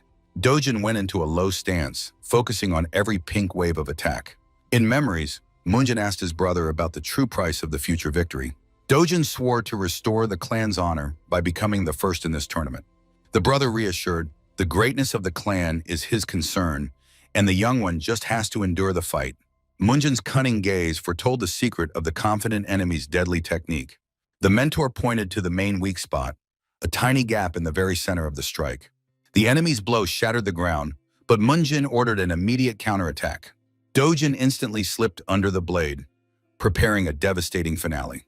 The rising strike left a red mark, tossing the giant into the air. Yoso froze in horror, not understanding how the insect pierced his defense. Wooden steel pierced the enemy's chest with a dazzling flash of energy. The killer's face twisted in pain, and the speed of the attack left him no chance. Dojin unleashed the final blow from top to bottom, killing Yoso in the arena. The young man froze, stunned by his own new and devastating power. The enemy fell with a dull wheeze, raising a cloud of dust into the sky. The elders of Manhwa roared with happiness, and Soyeon cheerfully greeted the victor. But the monster proved resilient. Yoso fiercely rose to his feet. Shrouded in a dark aura, he cursed the boy for every second of humiliation. Dojin took a stance again, feeling that his strength was already at the limit. An apple that flew straight into Yoso's face interrupted his deadly threat. Enraged with shame, the giant demanded to immediately find the insolent one. Munjin calmly stepped into the light, calling the enemy an ordinary brazen puppy. He gently stopped his brother, announcing that this fight was over for them. With a warm smile, the master suggested to the exhausted young man to finally go home. The judge panicked over the disqualification, but Munjin was indifferent to formalities. He was not going to risk his brother's future for a victory in this worthless tournament. The clan began to retreat, preparing to immediately tend to Dojin's wounds. The Poison Emperor unexpectedly invited himself over, shocking his own granddaughter. Munjin just carelessly threw over his shoulder that the old man could do whatever he wanted. The silhouettes of legends disappeared in the rays of the sun under the amazed whisper of the crowd. Left in the arena, Yoso helplessly gritted his teeth over the spoiled finale. Meanwhile, on the city streets, random passers-by felt the breath of death. 3 grim shadows emerged from the crowd, radiating deadly energy. Dojin promised to break the neck of the hidden dragon today. Black Raven of Death received a clear order, complete and merciless destruction. Masters of the Crimson Sword joined the ambush. A large-scale battle became inevitable. The man smiled predatory, dismissing any objections. Shu Sungen guaranteed his sect would instantly restore order here. Mercenaries approached the estate with laughter, shocking the guard. The rotten gates of the residence caused only contempt in the leader. One powerful kick turned the entrance into a pile of splinters. The servant was stunned by such unheard-of audacity. The attackers confidently walked through the yard, ignoring the guard's shouts. The villain slyly justified the rot of the tree, hiding a snarl. A brief flash of anger quickly silenced the servant with horror. Meanwhile, the warriors of the Manhwa clan were returning sated after the banquet. Giants enjoyed memories of a delicious dinner and rest. The brothers joked, mocking the awkward shyness of one of the warriors. However, near the house, only completely shattered gates awaited them. Shock instantly turned into rage at what was seen inside. While the mercenaries hurried their own, the host had already assessed the scale of the audacity. The leader trampled on Ma Sok's head, pouring outright dirt on the clan. He mocked rumors about the questionable connections of the estate owner. The four brothers gloomily prepared to tear apart the uninvited guests. The attacker only laughed, considering the giants ordinary clowns. The warrior's eyes flashed violet. The order to draw weapons sounded instantly. The red-haired mercenary suddenly recognized a deadly threat in these giants. Enveloped in a red aura, the brothers rushed into a devastating attack. Young Mr. Munjin calmly stepped out to the noise of the bloody commotion. In a moment, the attackers were already lying pressed to the ground. The warriors reported a light massage for those who touched their brother. Frightened, Ma Sok ran to the master in tears for comfort. Munjin calmed the servant, recognizing among the beaten the leader of the mercenaries. The one-eyed leader felt an icy horror and panicked, begging for mercy. The master ordered to pick up the trash, and a heavy boot pressed Sungen into the cobblestones. Munjin coldly inquired whether the guests had come for revenge for that blind fool. Sungen proudly introduced himself as a master, but the young man was only interested in the contents of his wallet. While the boy pondered the battle heavens, a majestic figure rose behind his back. The leader's eyes widened with deadly horror. He recognized the legend. Tensumun, wrapped in a poisonous aura, accused the attackers of encroaching on the Orthodox clan. The angry gaze of the elder left no doubt. This was an official declaration of war. A wave of green energy covered the courtyard, burning away the remnants of the will to resist. The mercenaries choked on panic, sensing the approach of the end. Even the clan warriors and children froze under the incredible pressure of power. The earth trembled from the terrible thirst for murder emanating from the old man. Sungen did not understand how this monster ended up defending the worthless estate. Before them stood the legendary Emperor Yadu, one of the strongest men in the world. Every second of hesitation promised the attackers a painful death. The leader fell to his knees, smashing his forehead against the stones in hope of forgiveness. The rest of the villains instantly joined the humiliating plea. Animal fear turned the formidable fighters into trembling rats. Sumun promised to gnaw on their bones during the evening drink. His next threat was even more terrifying: to skin all their relatives. Sungen desperately shouted, trying to justify the fatal misunderstanding. A sudden burst of energy instantly dispersed the thick green poison. Tensumun and Heya froze. Someone dared to stop this deadly hurricane. Munjin calmly advised the grandfather to restrain himself for the sake of the children's psyche. The young man released his own red aura, reminding who the real master here was. The elder laughed and ordered the wounded to be sent to the hospital immediately. Little Soyeon grumbled discontentedly. She wanted to see the continuation of the massacre. Munjin picked up a sharp splinter, assessing the damage to the broken gates. He grabbed Sungen by the throat, preparing a painful reckoning for vandalism. A shard of wood entered the leader's chest with a crunch, forcing out a bloody scream. The Lord inspiredly invented a legend about the century-old gates, blessed by the stars. The true culprit of the pogrom screamed in horror, vainly denying guilt. Munjin, with a terrifying smile, set the price for complicity: 10,000 neon. The brazen extortion stunned the elders and warriors with its absurdity. Shrouded in a bloody aura, the young man firmly grabbed the frightened victim. The mercenaries panicked, begging to ease the pressure while Munjin calmly prepared the reckoning. The defeated enemy trembled under the Lord's sword, confessing a sin worthy of death.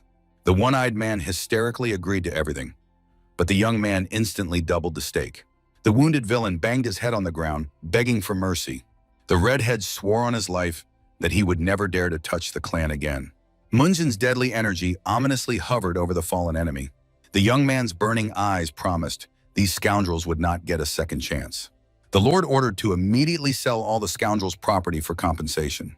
The attackers were given only until tomorrow to voluntarily disappear. Heya silently analyzed the brutal massacre with an extremely serious expression. Within a few days, under the bright sky, the estate began to change rapidly. The craftsman diligently renewed the walls, roof, and installed massive oak gates. Munjin smiled contentedly, watching the revival of his native home. However, grand changes in the building renovations were only just beginning. A queue of craftsmen lined up at the clan, tempted by payment and training. The young man was irritated by only one detail in this perfect picture. Heya gracefully served tea to the Poison Emperor in the new gazebo. Tansumun enjoyed the aroma, ignoring the outraged shouts of the master. The girl calmly justified the guests' daily visits with large supplies of leaves. Munjin openly expressed dissatisfaction with the impudence of the uninvited old man. The elder only laughed, mocking the petty stinginess of the young lord. The youth reminded the idler of the hard work of the workers who were repairing the roof. Sumun suddenly changed his tone and seriously apologized for his actions. The old man was genuinely interested in the nature of the young man's mysterious energy. The elder set aside the cup, preparing a dangerous test of strength. A lightning strike, wrapped in deadly poison, flew straight at Munjin. Munjin's huge sword barely restrained the swift green strike, sparking. The youth was stunned by the incredible physical strength and speed of the elderly guest. The old man mercilessly pressed with energy waves, forcing the boy to maneuver on the edge. Frightened, Heya vainly begged the grandfather to stop this unexpected duel. The fight engulfed the yard, shocking the workers with massive bursts of power. The clan elders watched in panic as the sudden deadly battle unfolded. Tansumun concentrated a dense, deadly cloud of poisonous smoke in his fist. The powerful, poisonous, explosive fist crashed down on the motionless Munjin. The young man activated the third form of the secret technique, preparing to repel the devastating attack. The boy's face contorted with tension, and his eyes flared with red fire. The giant tornado, destruction chi, tore through space, colliding with the poison. The destructive blue wave covered the residence, demonstrating the incredible power of the strike. Heya desperately shielded herself with her hands from the unbearable magical wind. The old man watched in surprise as Munjin calmly landed, dispersing his magic. The young man uncovered the trick. Instead of poison, the old man used ordinary, harmless powder. Sumun smiled triumphantly. His guesses about the legendary style were confirmed. Munjin demanded explanations on how the old man knew his secret technique. The old man calmly returned to tea drinking, inviting the impressed boy to sit beside him. The young man only smiled boldly, assessing the impudence of the cunning old man. The old man croaked from back pain, demanding a new portion of tea after the warm-up. Heya obediently filled the bowl, taking care of the tired grandfather. With deep nostalgia, the elder rejoiced that he saw this magnificent art again. Munjin insisted on the truth about how the elder knew the secrets of his sword. Tansumun began a melancholic story about events of long ago. Memories carried him to the mountains, where as a child he fished with his grandfather. In those cruel times, poison ruled everywhere, and his ancestor was feared by all around. The legendary poisonous emperor in his prime was considered absolutely invincible.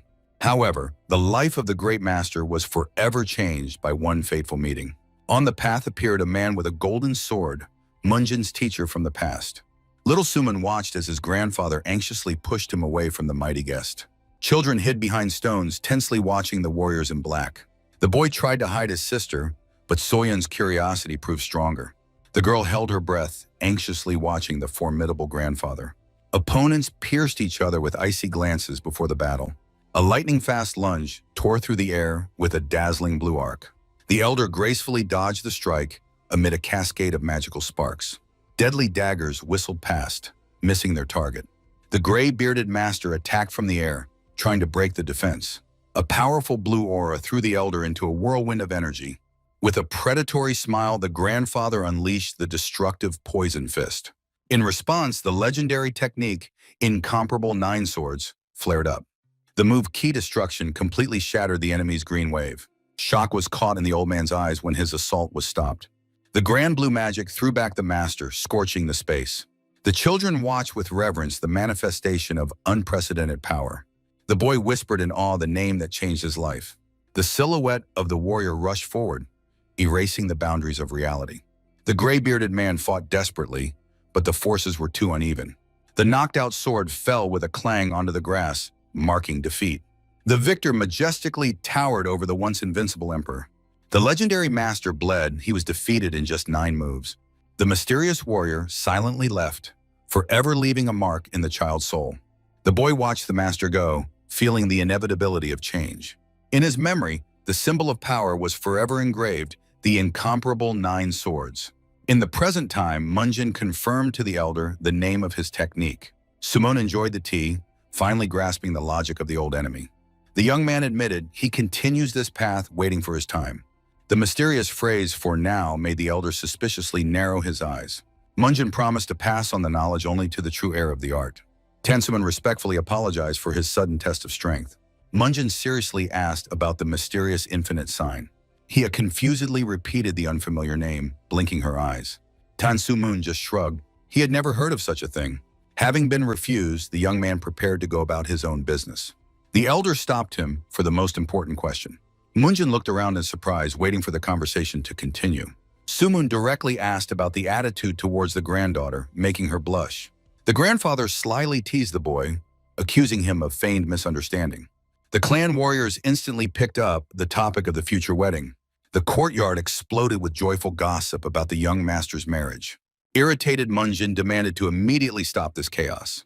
The elder unequivocally declared Hia the future bride. The boy's eye twitched from a sudden internal jolt. A warm image of a woman from a past life flashed in memory. The youth gently refused, stating that he would not marry in this incarnation. Hia froze from such a devastating and strange refusal. Munjin finished her off with a phrase about inappropriate taste. The girl burst out in anger, denying any interest in the insolent one.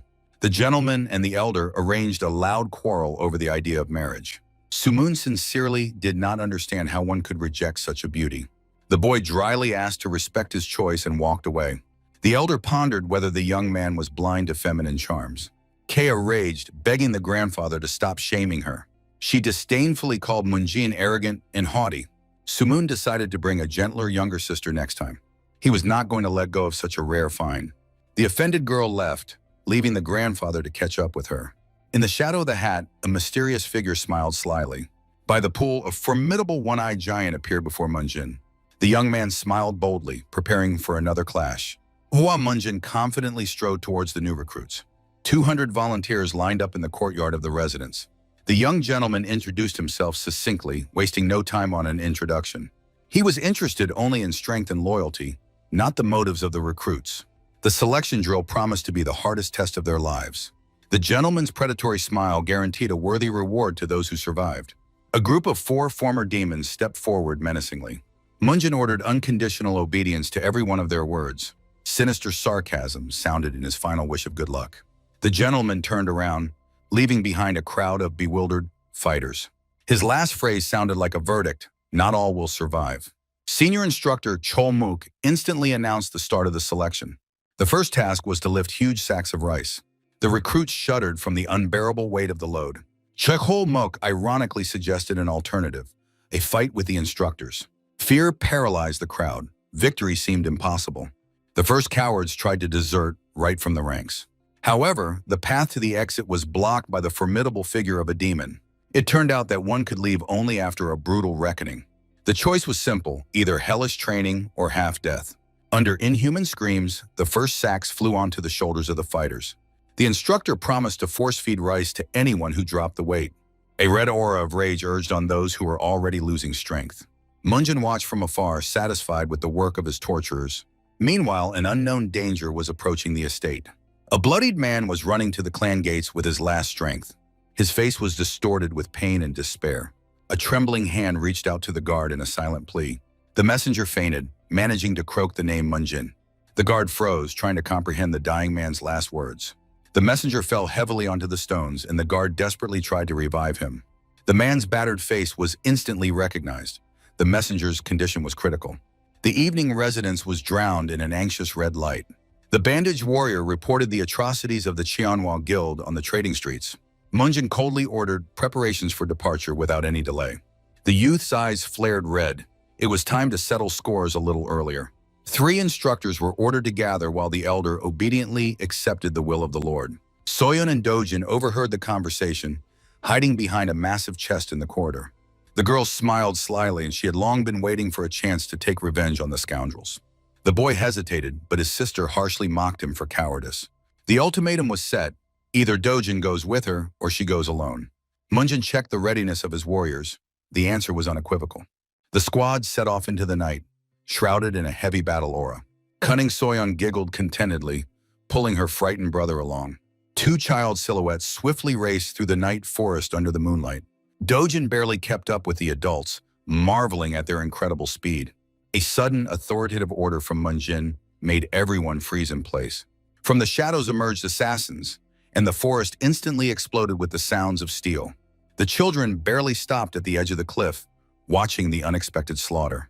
They froze in hiding, looking at the cruel ambush with horror. Chkolmuk only snarled fiercely. The ambush was exactly what he needed.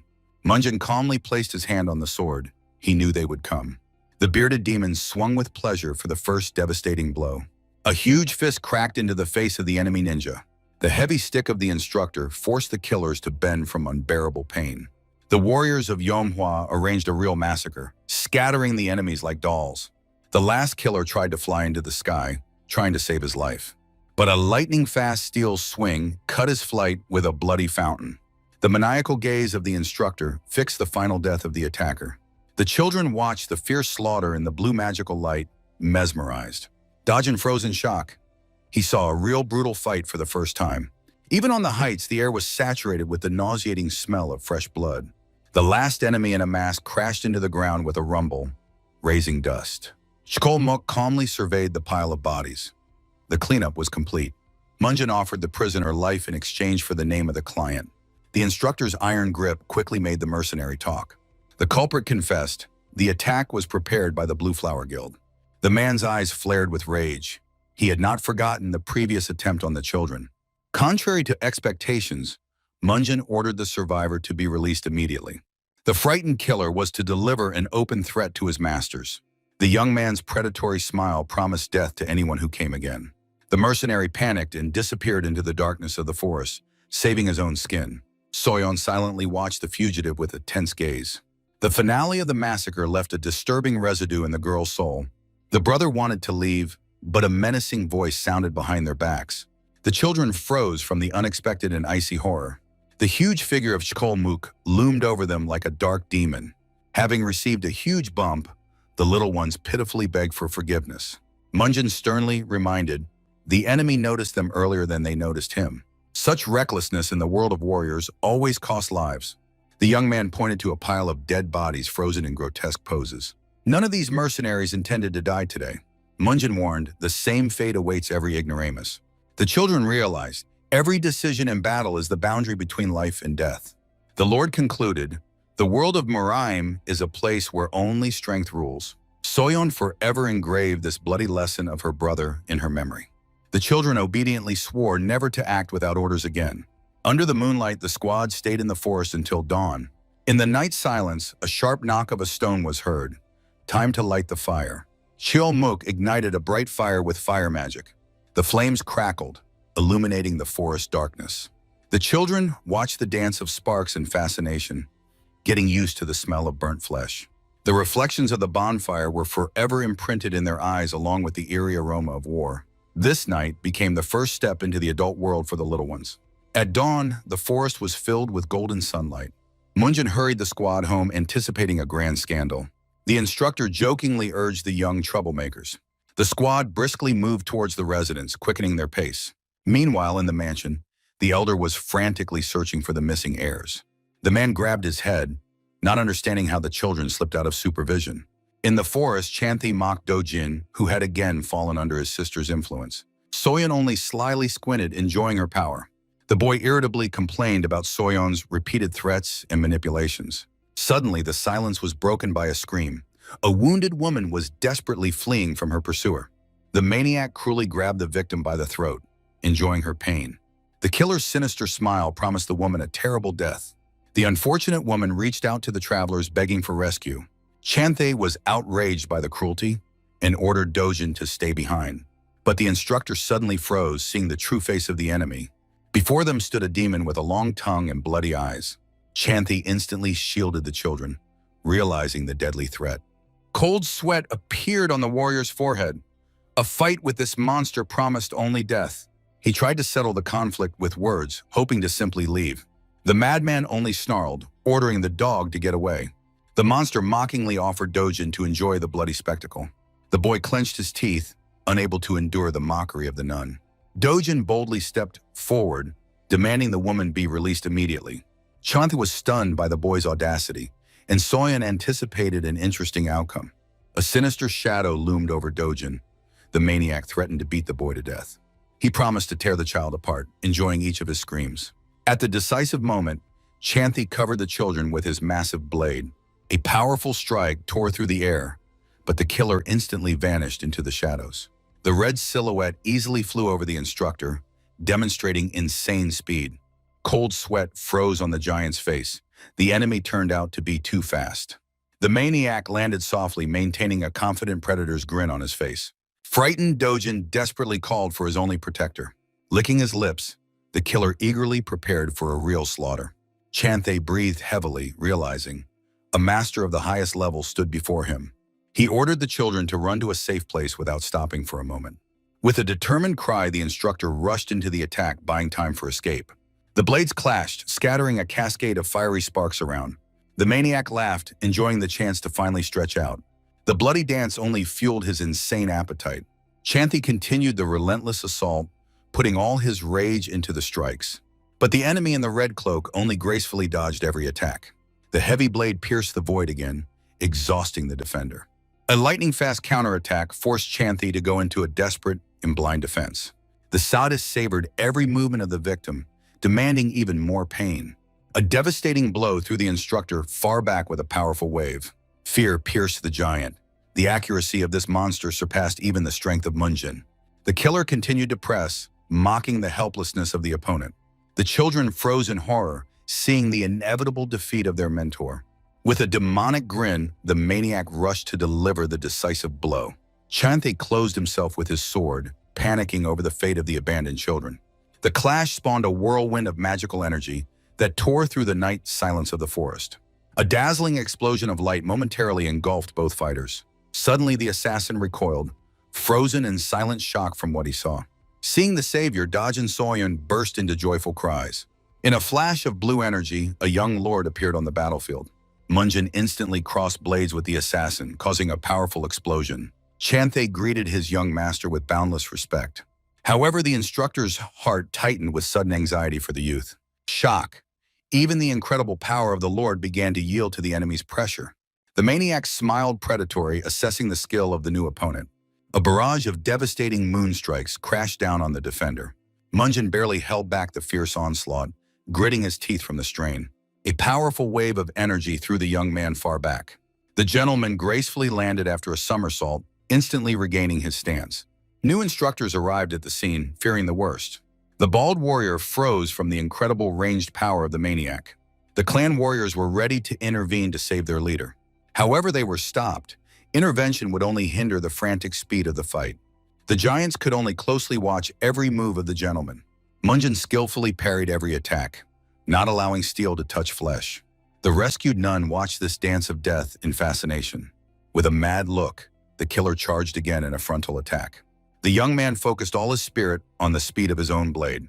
Blue arcs sliced through the air, calculating the perfect trajectory. Steel against steel, sparks rained down after every clash. Munjin's cold-blooded calculation took into account even the smallest detail. The maniac went mad, not understanding how the boy parried all his attacks. The killer put all his dark power into his last decisive move. A colossal wave of deadly energy covered the surrounding space. A dispute about the power of legendary sword techniques flashed through the memories. Munjin ordered himself to endure this hellish onslaught a little longer. Two blades met in a final flash that blinded the night forest. The killer grinned fiercely. He was sure he had read every attack. The swords clashed in a dazzling flash, tearing through the silence of the night forest. Shock pierced the enemy. He felt the first devastating blow to the shoulder. Munjin slipped past like an elusive shadow, leaving only a trail of light. One fierce blow threw the maniac back in a bloody fountain. The fallen enemy bitterly smiled, acknowledging defeat by the audacious brat. Against the backdrop of bloodied grass, the killer with his last strength asked the hero's name. The young man coldly replied, Hua Munjin. With this name on his lips, the master of the Scarlet Moon accepted his death. The Lord cursed the scoundrel's body, wishing him eternal torment beyond the boundary.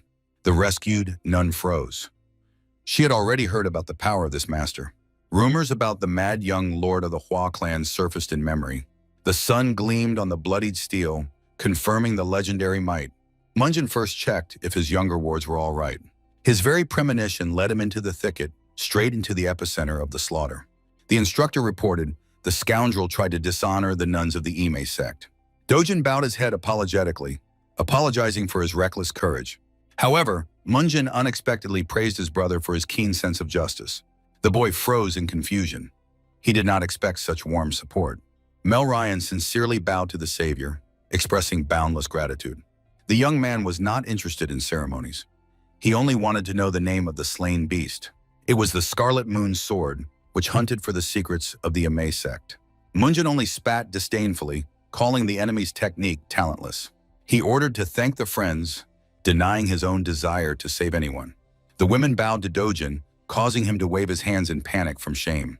The little one blushed to the ears, refusing the status of a great hero. Munjin watched his brother's modesty with deep fatherly pride. The squad moved on, while the nuns wished the warriors a safe journey. Meanwhile, in the past, the killer was swiftly rushing through the forest towards his demise. Mel Ryan was convinced. The rumors about the strength of Hua Munjin were not an exaggeration. The young man quickly moved forward, full of determination. The master of the trade guild could not hold back tears upon seeing the savior. Munjin sincerely smiled, confirming his intention to keep his word. Preparations for the reception of the honored guest began instantly at the estate. At the modest table, there was a spirit of gratitude and mutual respect. Munjin noticed how much the old man had been worn down by life's hardships. The burly warrior burst into the hall, stunned by the Lord's personal visit. The guest was amazed by the safe journey while the young man was clarifying the situation. Munjin casually recalled the massacre of 30 killers in the Elim Moon. The news of the defeat of the member of the Four Heavens shocked those present. The boy's immovability only emphasized his incredible power. The guildmaster foretold the warrior unprecedented glory. The old man scolded himself for overconfidence and the cruel beating of the deputy. The dark residents silently testified to the growing terror of the enemy. Trembling with fear, the merchant begged Munjin for saving advice. The youth decided to draw his sword and demanded a clear plan of action. For open intervention, he only lacked a weighty reason. In the red glow, Munjin chose the first target, the weaving street. The sunny market greeted the heroes with a depressing, dead wasteland. The bald companion anxiously surveyed the abandoned trading rows. The striking desolation caused only irritation in Munjin. The empty streets eloquently testified to the inevitable bankruptcy of the city. Finally, the warriors stopped near the required building. Munjin ordered noodles, trying to keep calm. Suddenly, their meal was interrupted by a brazen stranger. The provocateur in purple mocked the choice of the establishment. The frightened shop owner did not even dare to raise his eyes. The bald warrior tensed, noticing the trap tightening around. An armed crowd in purple surrounded the heroes, preparing for a massacre. Munjin refused to leave the shop, ignoring complaints about the bad food. The warrior with a purple aura ordered the rascals to leave so as not to annoy his brother. The icy pressure of force made the attacker freeze from unexpected fear. The master indifferently stepped away from the table, leaving the bearded man alone with the crowd. Two companions froze near the entrance, watching the brewing fight. Bandits in purple confidently approached the table of the burly warrior. Wrapped in blue energy, the provocateur demanded to leave the establishment immediately. The giant calmly called them clowns, preparing to assess the noodles himself. Enraged accomplices rushed into attack, shouting insults at the fighter. The bald warrior in a pink aura advised the enemies to chatter less with their tongues. He boldly called the attackers to come closer and show their strength. Metal handcuffs stopped the deadly sword strike with incredible ease. A lightning-fast hand movement tore through the air in a bright blue glow. A powerful punch shattered the stone floor beneath their feet to pieces. From the devastating force, one of the enemies was thrown back, choking on pain. The formidable giant loomed over the fallen attacker, who was screaming in agony. The shop owner begged the warriors in despair to stop destroying his property. The witnesses were stunned by the spectacle of a swift and brutal punishment of the insolent ones. The courtyard turned into chaos of broken furniture and mutilated bodies. The evening sun illuminated the majestic residence of the trading group, Punyan. Munjin was focused on working on an important letter in his room. The young master's face remained thoughtful and unwavering. A confident hand calligraphically drew hieroglyphs on a clean sheet. The servant politely broke the silence, inquiring about the young master's progress. Munjin ordered to immediately send the secret scroll to the mighty Tang clan. The assistant shuddered in shock, realizing the scale of his master's connections. A sudden shout from outside announced the return of the warriors with victory. The ball giant brought a whole group of tied and humiliated provocateurs. A hard blow under the knee forced the last attacker to fall to his knees. The Lord satisfactorily greeted his fighters, demanding complete obedience from the prisoners. The captive washed himself with sweat, trembling from the inevitable punishment. Munjin coldly stated, before him were scoundrels from the Cheonhua Guild. In a fiery aura, the young man declared full-scale war on the enemies. Shock pierced the enemy. He recognized the legendary Munjin in the executioner. The Lord's predatory smile left no doubt. He needed their boss. The captive realized the fatal mistake. They had walked right into the trap themselves. Munjin gestured to stop the futile talks. The giant with the spear instantly prepared to carry out the bloody order. The spear strike, with a crunch, embedded itself in the prisoner's face. The room filled with groans of pain and the smell of fresh blood.